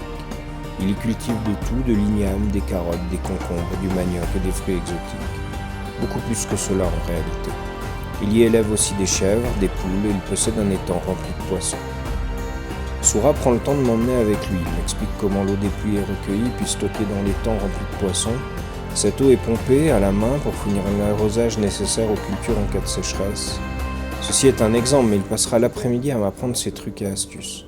Pourquoi cette fougère à cet endroit afin de couper le vent ou de faciliter le travail des abeilles, qui va permettre de meilleures floraisons grâce à une efficace distribution du pollen. Je suis impressionné par tout ce savoir-faire. Je vais y rester 3 nuits.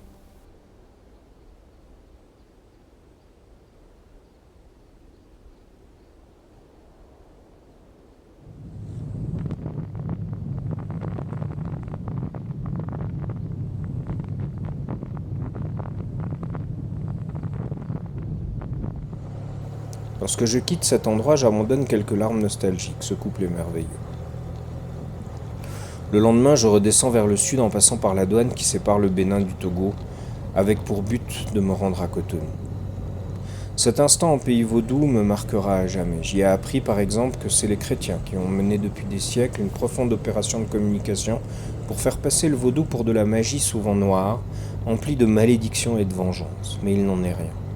Le vaudou utilise en effet des poupées représentant souvent des défunts pour tenter de matérialiser leurs ancêtres avec qui ils tentent d'entrer en relation. On est très loin de piquer une poupée à l'effigie d'un salaud qui se tord de douleur de l'autre côté de la planète. J'ai aussi bien compris que c'est une religion qui se transmet oralement depuis d'innombrables générations. Il n'existe pas de livre et il est important que cela demeure. Ainsi est-il difficile de se comprendre avec des religions monothéistes qui basent toutes leurs paroles sur un livre.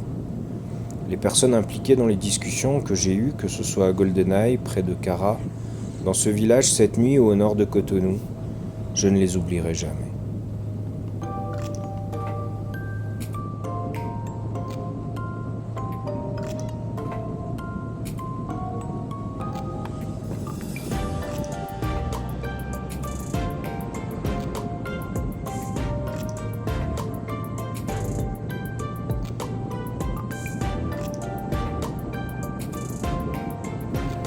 Je reprends la route de Cotonou, la capitale du Bénin, j'ai prévu d'y rester quelques jours.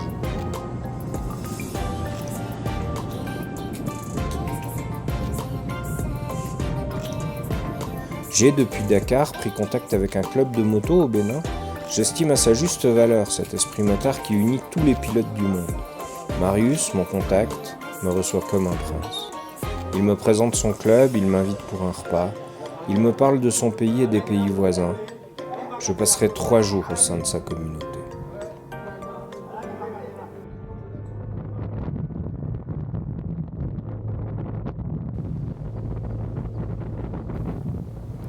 Plus je discute avec Marius et ses compères, plus le Nigeria, si terrible de loin, devient un pays que je me réjouis de traverser. Le Nigeria ne me fait plus peur. En fait, je suis de plus en plus persuadé que je vais être étonné par ce pays, qu'une fois à l'intérieur, je vais maudire le mal qu'on en a dit, parce que je tomberai sûrement sur des gens extraordinaires, qui ont été diabolisés par la presse occidentale. Oui, la peur s'estompe pour laisser place à de la curiosité. Le samedi, je décide de prendre la route selon le programme prévu. J'envoie un gentil message à Marius et à son club de motards pour les remercier. Je taille la route.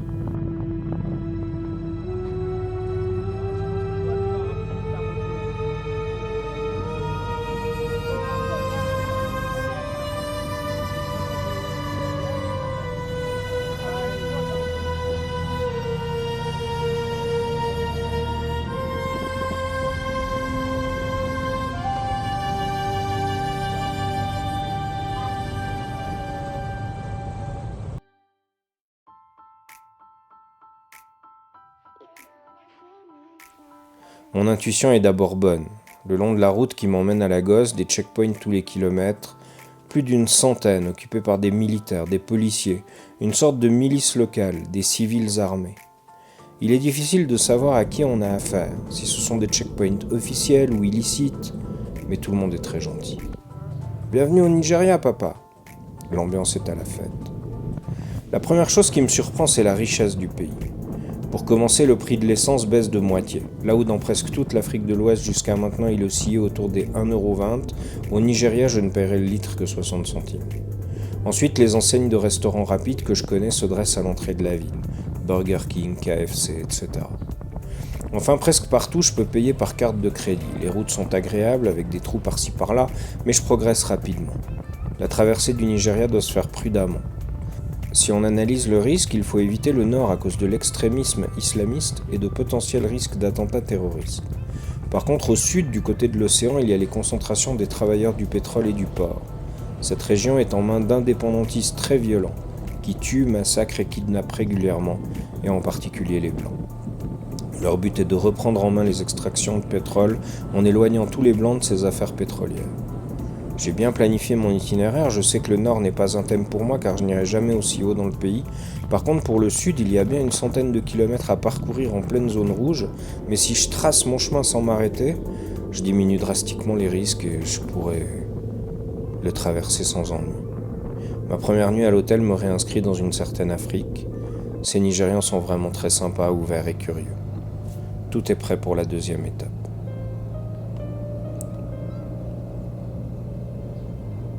Comment ai-je pu oublier ce détail? Non mais sans blague. Je devais passer 100 km en zone rouge, plus que rouge d'accord, mais il fallait traverser. Il fallait pas m'y arrêter la nuit, mais quelle idée! C'est vrai qu'il y a tellement de paramètres, avoir du wifi, que la route soit belle, pas une piste, pas ici, que je trouve facilement de l'essence, que l'hôtel soit protégé, que ma moto soit dans un parking sécurisé, avec si possible un restaurant. J'ai jeté mon dévolu sur ce petit hôtel de Nitcha, je n'ai pas regardé où se trouvait cette ville exactement par rapport aux zones conseillées ou non du Nigeria. Alors que je fuis la ville au petit matin, je me remémore la nuit que je viens de passer.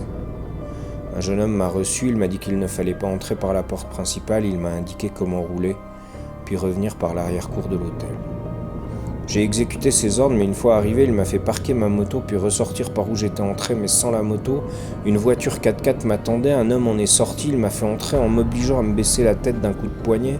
J'ai eu la sensation d'être kidnappé, mais les mots du jeune homme, qui ne m'a plus quitté, étaient rassurants. Je n'ai pas eu peur. J'ai juste trouvé qu'ils en faisaient trop.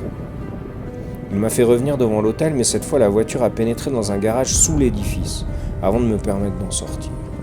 Le jeune homme m'a amené dans ma chambre, une chambre spacieuse au premier étage. Il y avait un wifi, un grand lit et un balcon grillagé comme dans une prison. Le grillage a l'apparence d'un store baissé en acier. Depuis l'extérieur, personne ne peut me voir. J'ai demandé une bière et de l'eau. L'homme s'est chargé d'aller chercher tout cela. J'ai pris une douche, l'atmosphère était lourde. Devant ma porte, il y avait un garde posté. Difficile de savoir s'il me gardait ou s'il me protégeait. La nuit tombait. L'homme revint me voir et il me demanda si je souhaitais manger quelque chose.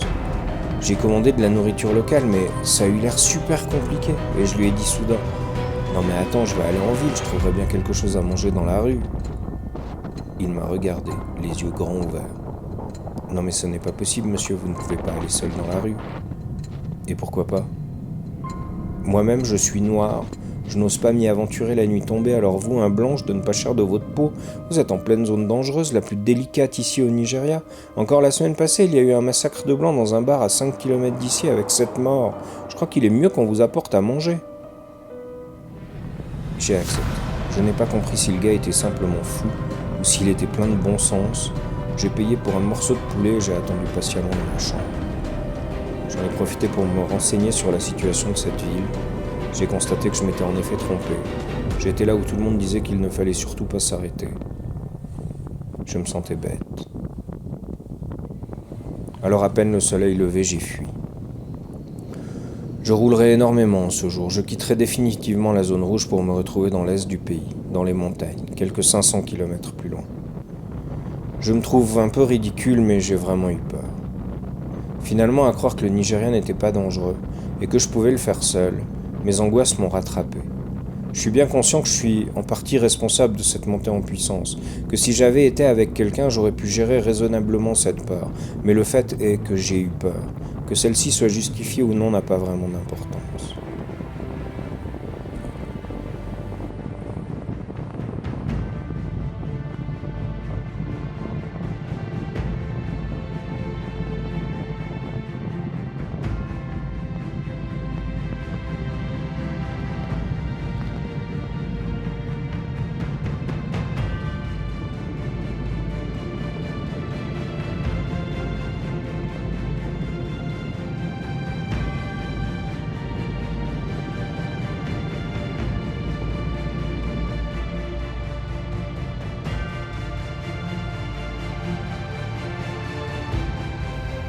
Le trajet m'amène sur une centaine de kilomètres, un col au virage serré.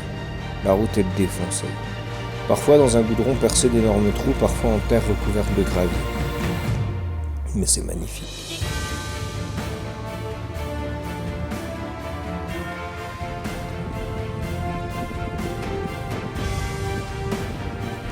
Ce n'est pas difficile, mais je circule entre 80 et 20 km/h lorsque la route est vraiment détruite.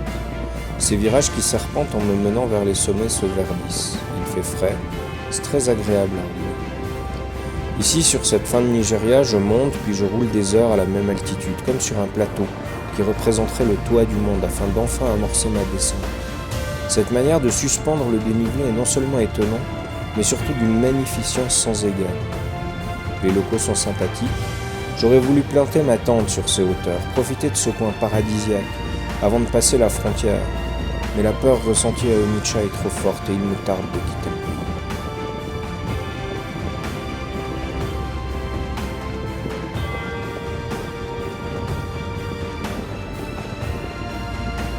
Je le regretterai sans doute. Mais comme souvent depuis le début de mon voyage, je me fie à mon instinct. Mais la piste qui m'attend, je n'étais pas prêt.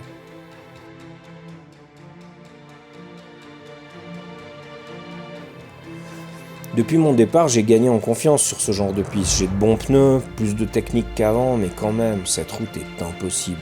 Les pentes sont parfois tellement raides que m'arrêter est impossible. La moto, de par son poids, continue à avancer et à dévaler la pente au ralenti.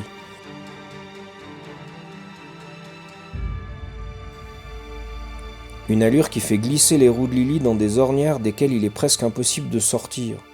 Parfois, la route est tellement défoncée que des chemins de traverse ont été créés par d'autres motards, ce qui surplombe la route sur les crêtes à 1 ou 2 mètres de haut sur des talus latéraux.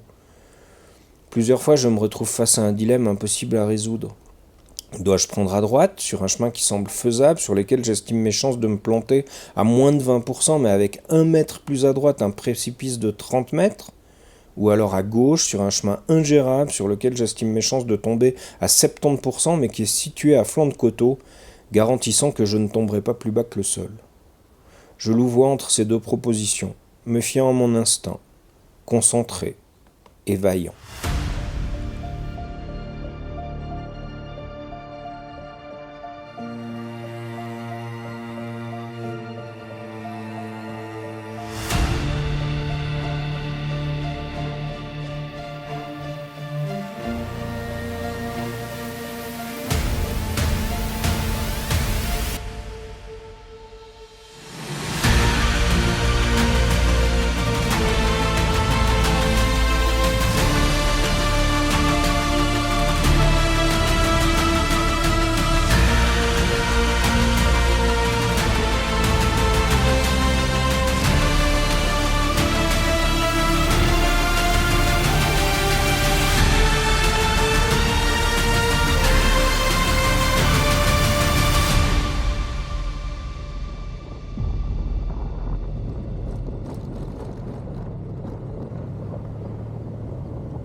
La douane camerounaise est surprenante. Je m'y arrête, je prépare mes documents, mon carnet de passage ainsi que mon passeport.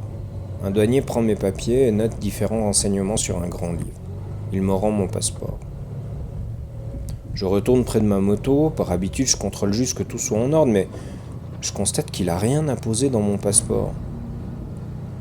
Monsieur, je crois que vous avez oublié de timbrer mon passeport. Non, je ne peux pas. Bienvenue au Cameroun. Les frontières sont officiellement fermées entre le Nigeria et le Cameroun. Je prends donc note que vous avez traversé la frontière, et comme la douane est fermée, je peux pas y apposer un quelconque timbre. Mais vous êtes sûr, je peux rentrer dans le pays comme ça? Oh, je peux rien vous dire de plus, monsieur, la frontière est fermée, point. J'hésite à me battre, au moins un peu, pour obtenir le droit officiel de rentrer dans le pays, mais l'homme en uniforme n'a pas l'air de m'empêcher d'avancer. Je prends une photo de nous deux avec la douane en arrière-plan. On sait jamais. Je poursuis ma route.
Je commence à prendre le temps de découvrir des lieux magiques, comme cette cascade au centre du Cameroun, qui abrita en son temps le décor du film Greystoke avec Christophe Lambert, un souvenir d'enfant. Un endroit magique, presque secret. J'y suis seul, Je m'imprègne des bonnes ondes qui caressent ce lieu.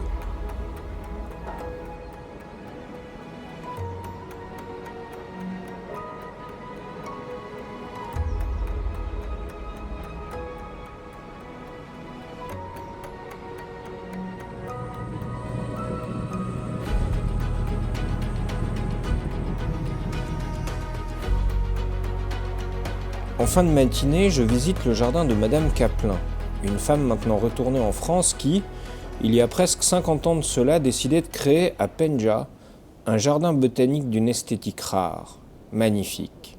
Des arbres immenses pointant vers le ciel dont les branches pleurent, formant une haie d'honneur au-dessus de votre tête. Des odeurs qui emplissent mes narines à chaque pas, des couleurs magnifiques qui changent selon la hauteur de mon regard, le tout sublimé par des centaines de sortes d'insectes qui volent autour de moi, papillons multicolores en tête de ce balai. Cet endroit inspira pour sûr Dieu dans sa conception du paradis terrestre. Je tourne ma tête de droite et de gauche, cherchant sans y croire un serpent, un homme et une femme nus, une feuille de vigne recouvrant leurs parties intimes.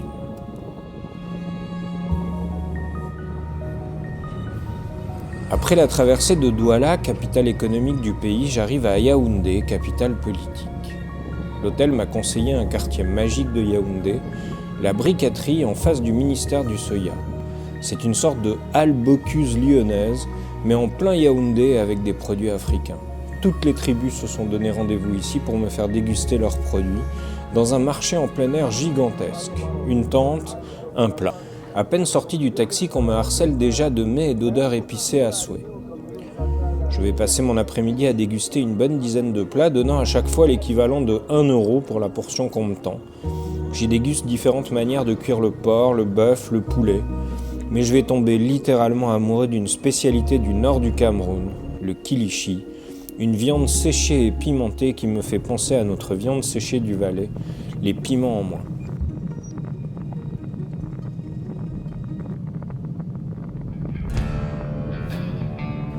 En descendant vers le sud, je décide de faire un arrêt juste à la frontière.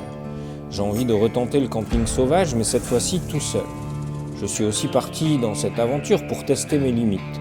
Dans ce Cameroun-ci, au sud de Yaoundé, et avec mes attentes sur le Togo, je me dis que c'est le moment de passer le pas et d'affronter mes peurs. Je me décide pour une petite place en terre, au pied d'un immense arbre, bien à l'abri des regards et de la route principale. Je pose ma moto, il est 14 heures. Je décide d'attendre 17 heures avant d'installer mes affaires. Cela me permettra de voir si quelqu'un vient me voir. Je poursuis dès le lever du soleil vers le Congo, affrontant pour la première fois depuis le début du voyage de fortes pluies d'une quinzaine de minutes à chaque fois.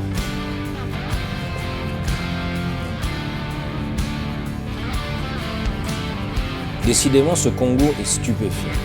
Je ne me suis jamais senti aussi rejeté parce que je suis blanc. En Europe, c'est particulièrement honteux de parler de ce sujet, mais le racisme existe dans tous les sens. Ici, rien que la couleur de ma peau double les prix. On me regarde comme une planche à billets, les gens ne comprennent pas que je ne distribue pas les dollars à tire-larigot. Souvent, quelqu'un me demande de l'argent à la pompe à essence lorsque le plein est fait. Je laisse toujours un pourboire, mais ils demandent quand même un peu plus. Encore plus, toujours plus. Je leur demande « Mais pourquoi ? Pourquoi je te donnerais de l'argent ?»« Parce que j'ai faim. » « Oui, mais je te donne de l'argent pour un service. Moi aussi j'ai faim, moi aussi je dois faire attention. »« Oui, mais c'est pas pareil. » Et ils ont raison, ce n'est pas pareil. Ma faim n'est pas la même que la leur. Cependant, je ne peux pas sauver l'Afrique de la famine. Alors avec un brin de culpabilité, je passe mon chemin. Cette culpabilité me met en colère. Il est temps de quitter ce pays. Dans 1 heure, je serai à Cabinda.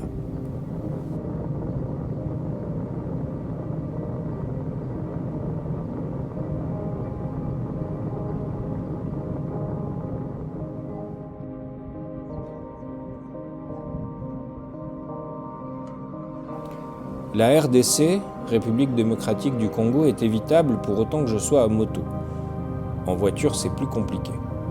Un bateau-grue est disponible à Cabinda pour me faire passer les quelques dizaines de kilomètres de RDC le long de la côte. En effet, au nord, Cabinda, une enclave d'Angola, et au sud, l'Angola. Je passerai donc de Cabinda à Soyo en moins de 3 heures. Ce n'est pas moins cher que de faire le visa pour le Congo-Kinshasa, mais l'expérience est unique. Je me décide pour la grue. La journée est longue, je me présente à 8h le matin au port pour faire tous les documents. J'attends. Vers 15h, je suis un homme dans une voiture noire jusque sur la jetée. Lily est prise en charge, elle est suspendue au bout d'une corde solide. J'entre dans le bateau en tant que passager, j'espère que tout se passera bien. Ce bateau, hormis le fait qu'il transporte ma moto, est aussi un aéroglisseur qui transporte des passagers. Durant les 3 heures que dure la traversée, la grande majorité du bateau est malade. Ils vomissent partout.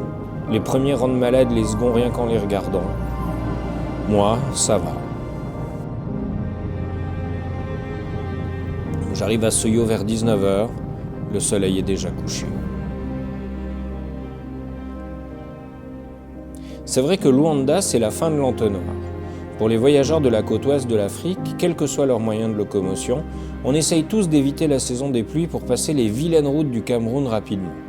De par la fenêtre sans pluie que ce coude géographique propose et la situation géopolitique qui nous oblige à passer rapidement Nigeria, Cameroun, Congo, on se retrouve tous presque au même moment à Luanda, sortis de cet entonnoir, passage obligé. Il est donc normal qu'il y ait une concentration d'overlanders dans la région. Ce pays est surprenant. Je l'apprécie grandement. Je me décide à partir pour l'Est, plus au centre du pays, pour aller y visiter les chutes d'eau dont il se dit qu'elles sont les plus belles d'Afrique après les chutes Victoria. Et l'endroit est en effet magnifique, les chutes de Kalondoula. Pour y aller, une route difficile avec ses fameuses tôles ondulées, des vaguelettes créées par l'érosion du vent sur le bitume qui secoue lorsque je passe en moto. D'ailleurs, je ne sais pas vraiment ce qui s'est passé, mais les protections en plastique qui forment le carénage de ma moto de chaque côté du réservoir se sont soudain décollées. Étrange. Je décide de camper au pied des cascades. Je repars rapidement le matin, direction le sud. Des roches montagneuses parsèment la plaine.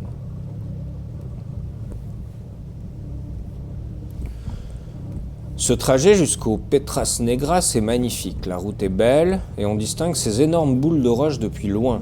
Ce décor me rappelle mes montagnes. La vue est exceptionnelle, même si je sens encore plus qu'hier que ma vue a baissé. Je ne vois pas moins bien, non, mais je vois plus bas. D'habitude, mon regard, lorsque je roule tranquillement sur le bitume, passe généralement au-dessus de la bulle de protection. Mais peut-être qu'il y a eu un problème avec ma bulle. De plus, les panneaux latéraux continuent de vibrer tout en s'éloignant de la carrosserie. Je m'arrête dans un village pour acheter de la colle ultra rapide et je remets en place les panneaux latéraux de Lily. Je poursuis ma route vers Lobito, le lieu que j'ai choisi pour fêter mon anniversaire. Une petite ville portuaire au bord de l'eau, sur le chemin qui m'emmène, une belle route de goudron avec d'énormes trous surprenants. J'en évite peut-être plus de 5000, mais le dernier, je ne peux que sauter sur mes cale-pieds pour tenter d'en amortir le choc. Je parcours 500 mètres supplémentaires avant de m'arrêter. Mon pneu arrière est percé, la jante est pliée. Je commence à comprendre les procédures africaines. Je m'assieds au bord de la route. Quelqu'un va bien finir par s'arrêter et m'aider. Et en effet, très vite, des hommes me prennent en charge. On me pose dans un restaurant pas loin, des gars décident de prendre ma roue arrière pour aller la réparer dans la ville, à 1 heure de ma position, en me priant « Profite de ton temps, bois, mange, mais ne viens pas. Si tu viens, le prix va augmenter. » Alors je bois, je mange et je profite de mon temps. Lorsqu'il revient, je remercie tout le monde avant de reprendre la route. Lily roule bien, je contrôle la pression de mon pneu arrière toutes les heures, ça a l'air de tenir. Et cette sensation de voir plus bas à l'horizon que d'habitude, quelle plaît. Et cette carrosserie qui se décolle. Et à chaque bosse, la roue arrière qui fait un bruit étrange. Je décide de m'arrêter, de prendre le temps, de réfléchir, de contrôler. C'est sûr, il y a un problème, à moi de le trouver.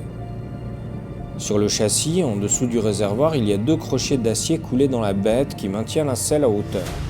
Le premier crochet a explosé et le deuxième est entier, mais la vis qui le tient enfermé est cassée. Forcément que je vois plus bas. L'arrière de ma moto frotte sur ma roue arrière, usant à chaque kilomètre le plastique dur qui protège mes fesses par en dessous. Je peux pas continuer ainsi.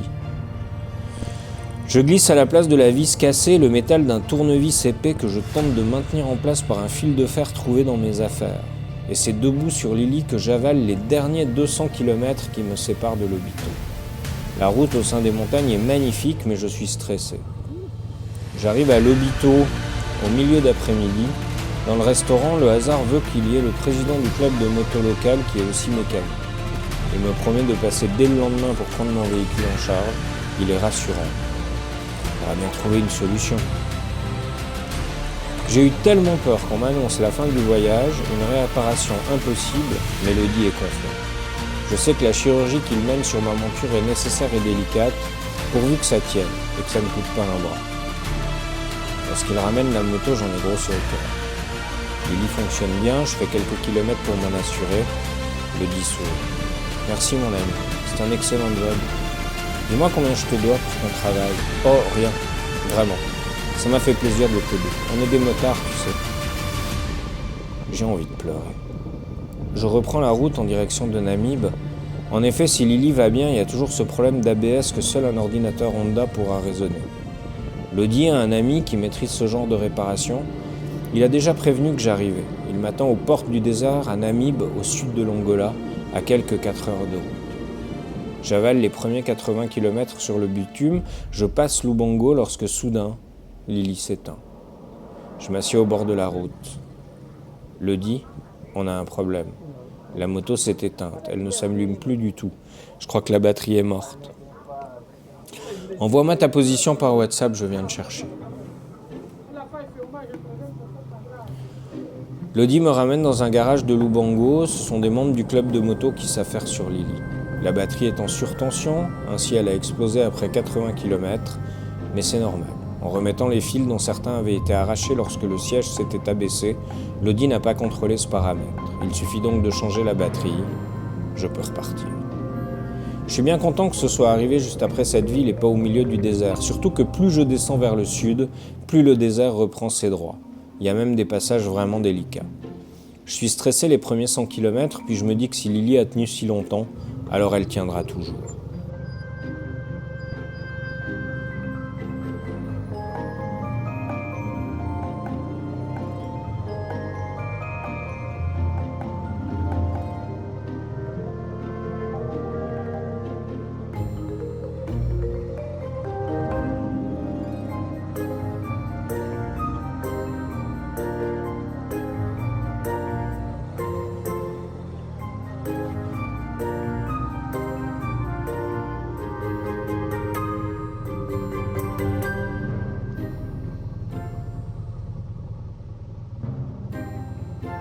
J'avale les kilomètres au milieu du désert, des singes m'accompagnent le long de la route tandis que je ne sais plus où regarder, tant les décors sont magnifiques.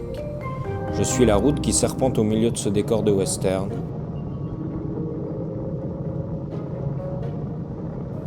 Après 300 km de désert, je retrouve le bitume.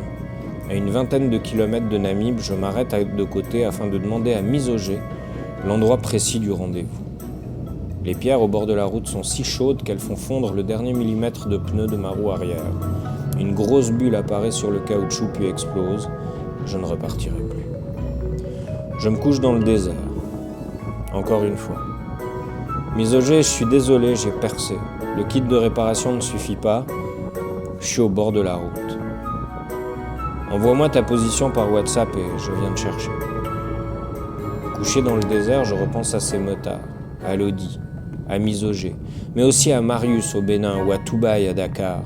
Tous ces gens qui ont répondu présent à chaque fois que je les ai appelés sans me connaître, sans savoir qui j'étais. Ils sont venus, ils m'ont assisté, ils m'ont appuyé, et la plupart du temps sans me demander quoi que ce soit en échange, même pas d'argent.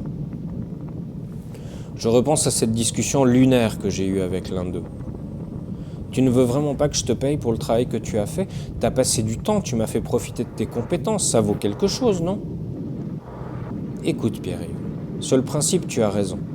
Mais tu vois, lorsque je te regarde, je vois un de mes rêves en mouvement. Moi aussi un jour, je souhaite prendre la route avec ma moto. Je veux suivre ton chemin, parcourir le monde, venir pourquoi pas en Europe. Et peut-être seras-tu en mesure de m'accueillir en Suisse. Bien entendu. Tu seras mon invité, je te rendrai l'appareil, ne t'inquiète pas. Oh, oh, ajoute-t-il en levant les yeux. C'est un réflexe très européen de croire que je fais cela en échange d'un bon procédé. Non, c'est plus profond que ça. Tu vois, lorsque je voyagerai, peut-être que quelque part en Espagne ou ailleurs, je percerai mon pneu au bord de la route. Il me regarde intensément, il attend de voir dans mon regard une compréhension ouverte avant de poursuivre.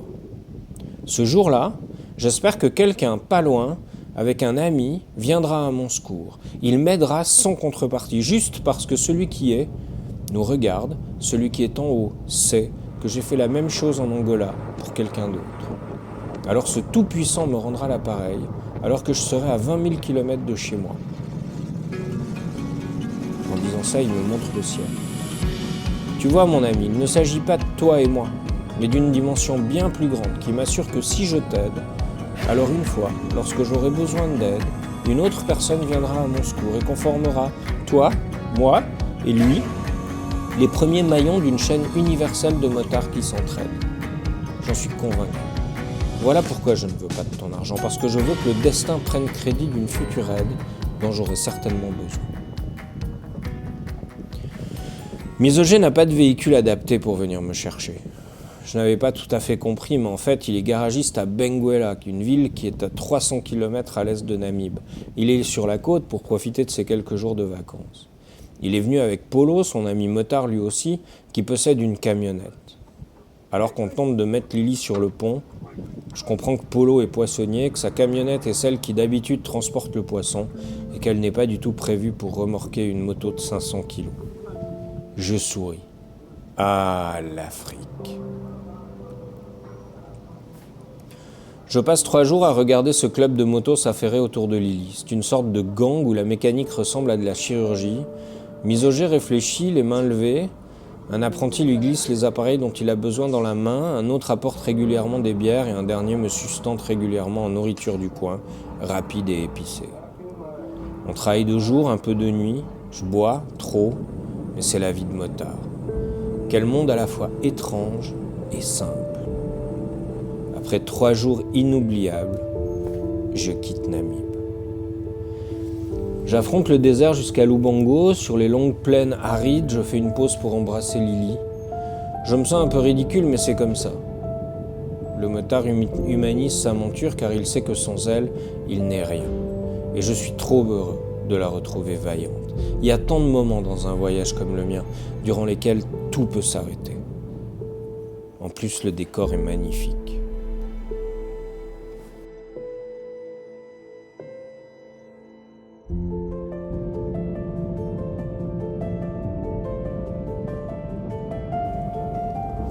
Je poursuis en direction du sud vers un village qui s'appelle Ongula. Je suis tout au nord de la Namibie. Le lodge dans lequel j'ai prévu de planter ma tente est accueillant, même si à peine installé, une pluie diluvienne me souhaite la bienvenue. La pluie m'imposera de rester là. J'en profite pour découvrir la culture des villages qui m'environnent.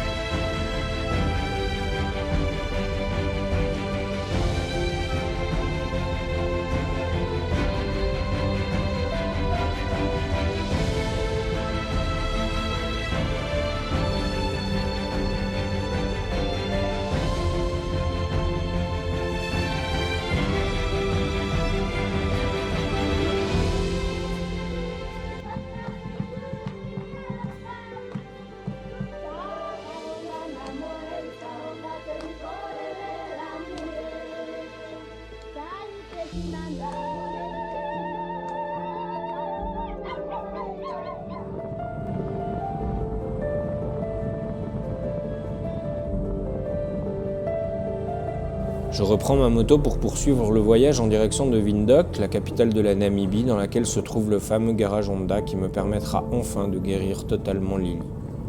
Cette Namibie, pays hors catégorie des lieux communs africains, est un pays surprenant. Les gens sont sympathiques, mais plus froids que dans les pays précédents. Ils sont surtout très organisés et un peu plus égoïstes. Ce pays fait vraiment penser à l'Allemagne ou à un pays scandinave.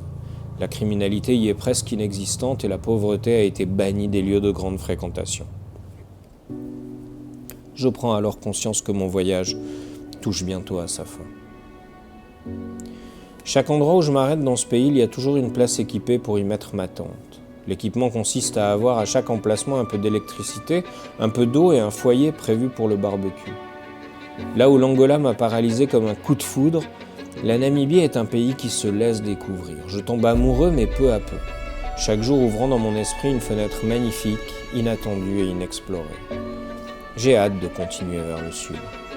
Cela fait longtemps que je n'ai plus fait de piste avec Lily, et le sud de la Namibie semble être l'endroit idéal pour parfaire ma technique de pilotage dans le sable et la terre. Il me tarde de reprendre la route. Je fais quelques kilomètres sur le bitume avant de rejoindre la piste, une piste en terre rouge avec parfois de la tôle ondulée et d'autres fois une fine couche de sable qui recouvre la route. Je fais une première pause sur un bord de lac magnifique à Rehoboth. Aux premières lueurs du matin, je poursuis en direction du sud. La route s'obstine à se recréer à chaque kilomètre et je n'en peux plus de ces conditions. C'est mon 4e jour de piste et je me jure d'arrêter ces bêtises avec ma moto qui n'est vraiment pas faite pour ça et qui, de surcroît, est beaucoup trop loin. Je poursuis en direction de Hausse, ma prochaine étape.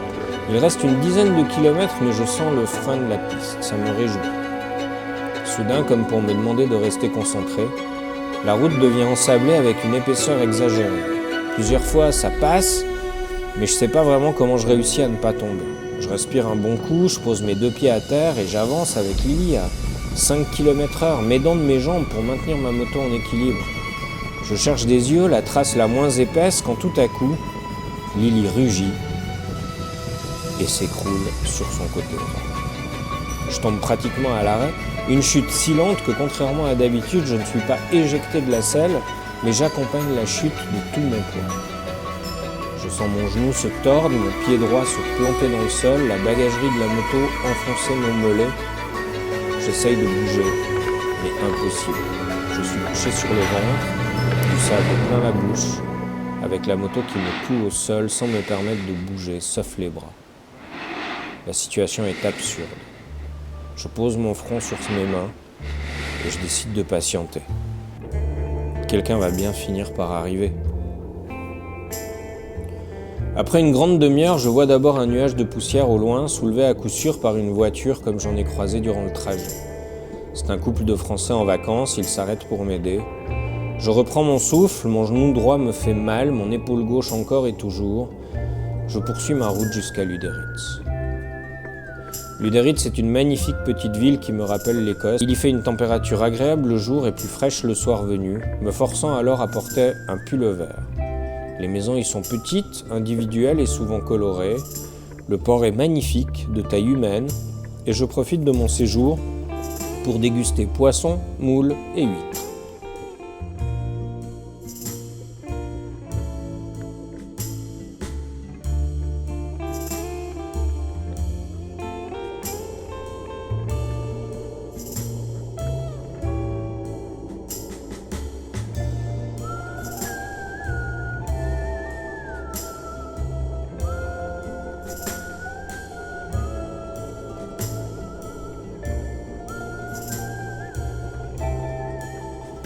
Après 7 jours de repos, je décide de reprendre la route en direction de Cape Mansoop, dernière ville avant la frontière de l'Afrique du Sud, dernier pays de mon voyage. Il y a 800 km jusqu'au Cap, j'y serai dans 2 jours. Enfin peut-être, parce que j'ai des idées.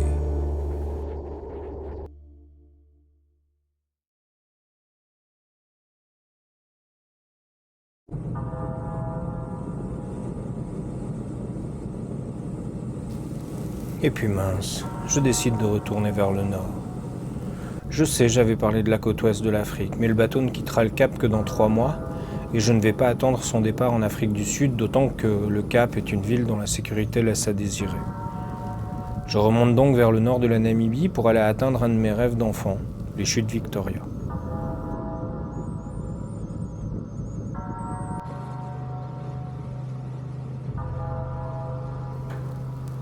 Je profite donc d'être un peu moins voyageur et un peu plus touriste, pour m'incruster dans des véhicules afin de voir des animaux sauvages et pourquoi pas...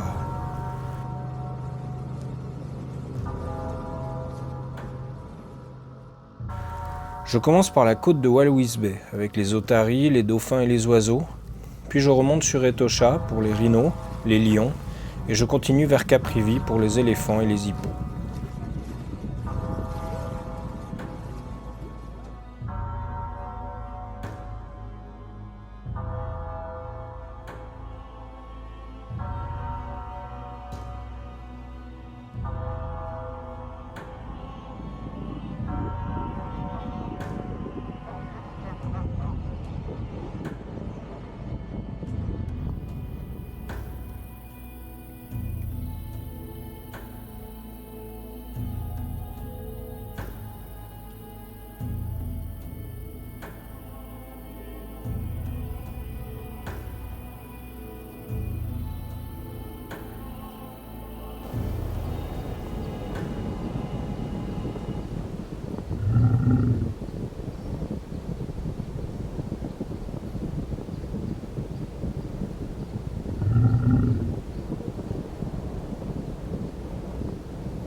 J'aurais voulu vous partager les meilleures images, mais hélas, ma caméra 360 n'est pas faite pour les gros plans.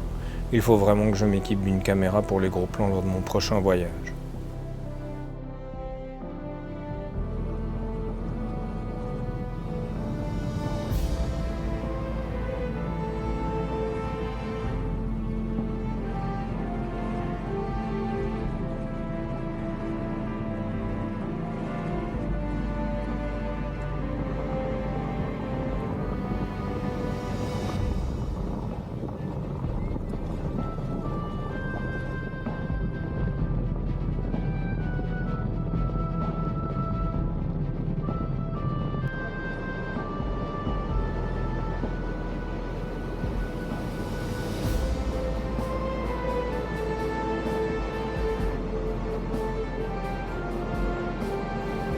Les chutes Victoria sont un peu comme le touriste qui découvre la Tour Eiffel à Paris, un passage obligé. J'ai une pensée pour Belmondo et son itinéraire d'un enfant gâté.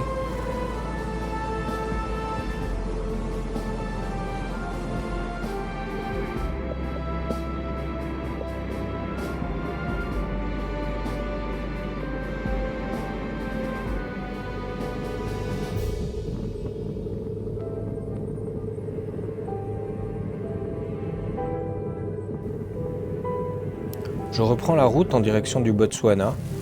Dans ce pays, les animaux sont carrément postés au bord de la route. C'est très impressionnant d'évoluer au milieu d'eux sans barrière, ni garde.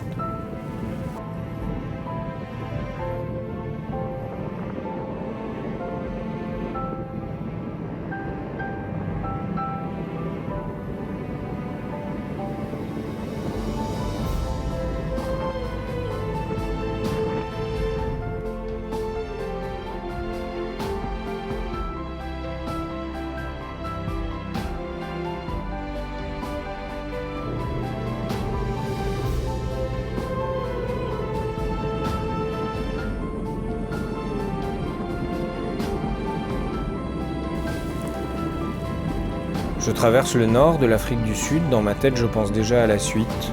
Que faire? Où aller? Rentrer?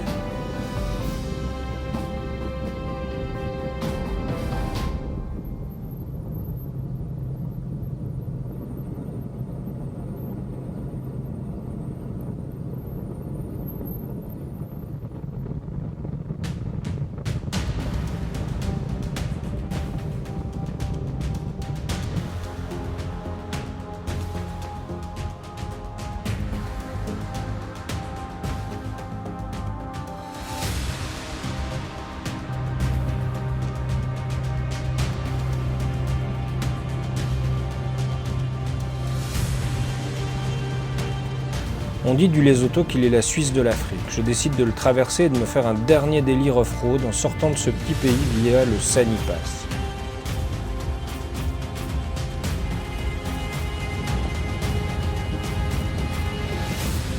C'est épique. Il me faudra 2 heures pour parcourir 8 km. Je tomberai 14 fois à l'arrêt, sur le pierrier. Rien de grave, mais je suis explosé de fatigue et tout mon corps est endolori.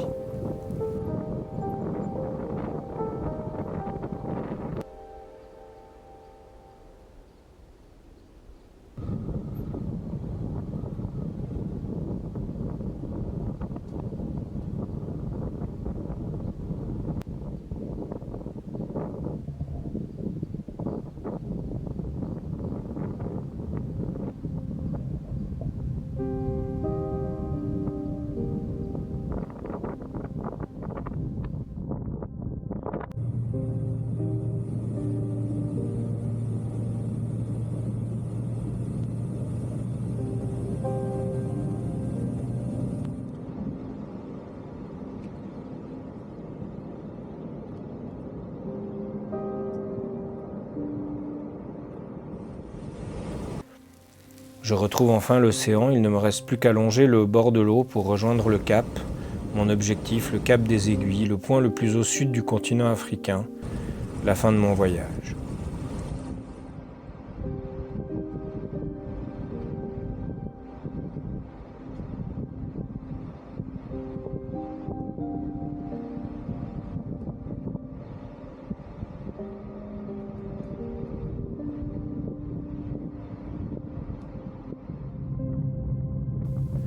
Traverser l'Afrique du Sud est très impressionnant. Le pays est immense, rempli d'ethnies différentes, de cultures différentes. On y trouve des endroits dangereux, comme les villes, des endroits magnifiques, comme Paris, qui ressemble à une petite ville de Portsmouth, des régions noires où le voyageur se sent malvenu et des régions zoulous qui intriguent les locaux. Il est très compliqué en avançant de 3 à 400 km par jour de savoir où on met les roues lorsqu'on avance.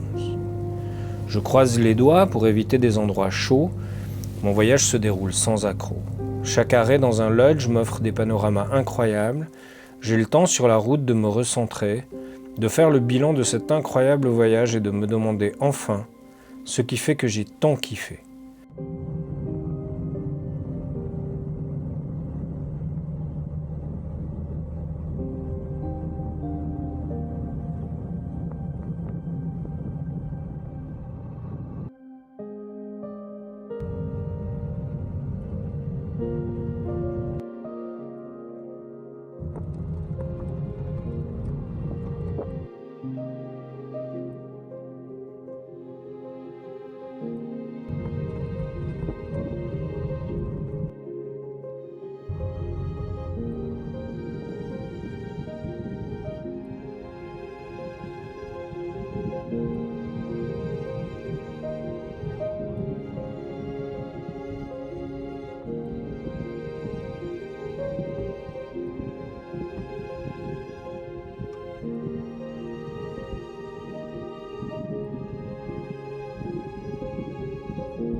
Est-ce la durée, le nombre de pays, les gens, l'Afrique de l'Ouest, les cultures, la nourriture?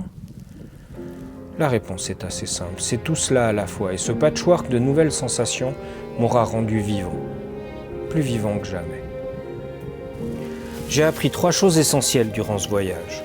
Les gens sont fondamentalement gentils.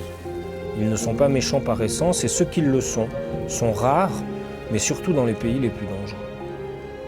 L'occidental est un homme persuadé de son progrès, de son succès, fondamentalement égoïste et d'une intolérance hyperbolique. Il ne représente que 14% de la population mondiale, il est en déclin. Et dernière leçon, plus vous êtes en sécurité, moins vous avez de liberté, et vice-versa. Et je vous avoue un secret, je ne me sens pas prêt à revenir à une vie occidentale, faite de devoirs, d'obligations et de quelques droits. Je veux seulement être libre. J'ai acquis la certitude que la liberté est la seule valeur qui en vaut la peine, que je suis prêt à me battre pour la garder au prix de n'importe quel sacrifice. Je suis prêt à mourir pour ma liberté. Mieux vaut être mort que vivre entravé. Il aura fallu un passage au pays des esclaves pour m'en rendre compte. Vous l'aurez compris, je ne suis pas prêt de rentrer. L'Afrique n'est pas une fin, mais un commencement. Rendez-vous bientôt pour la 2e saison.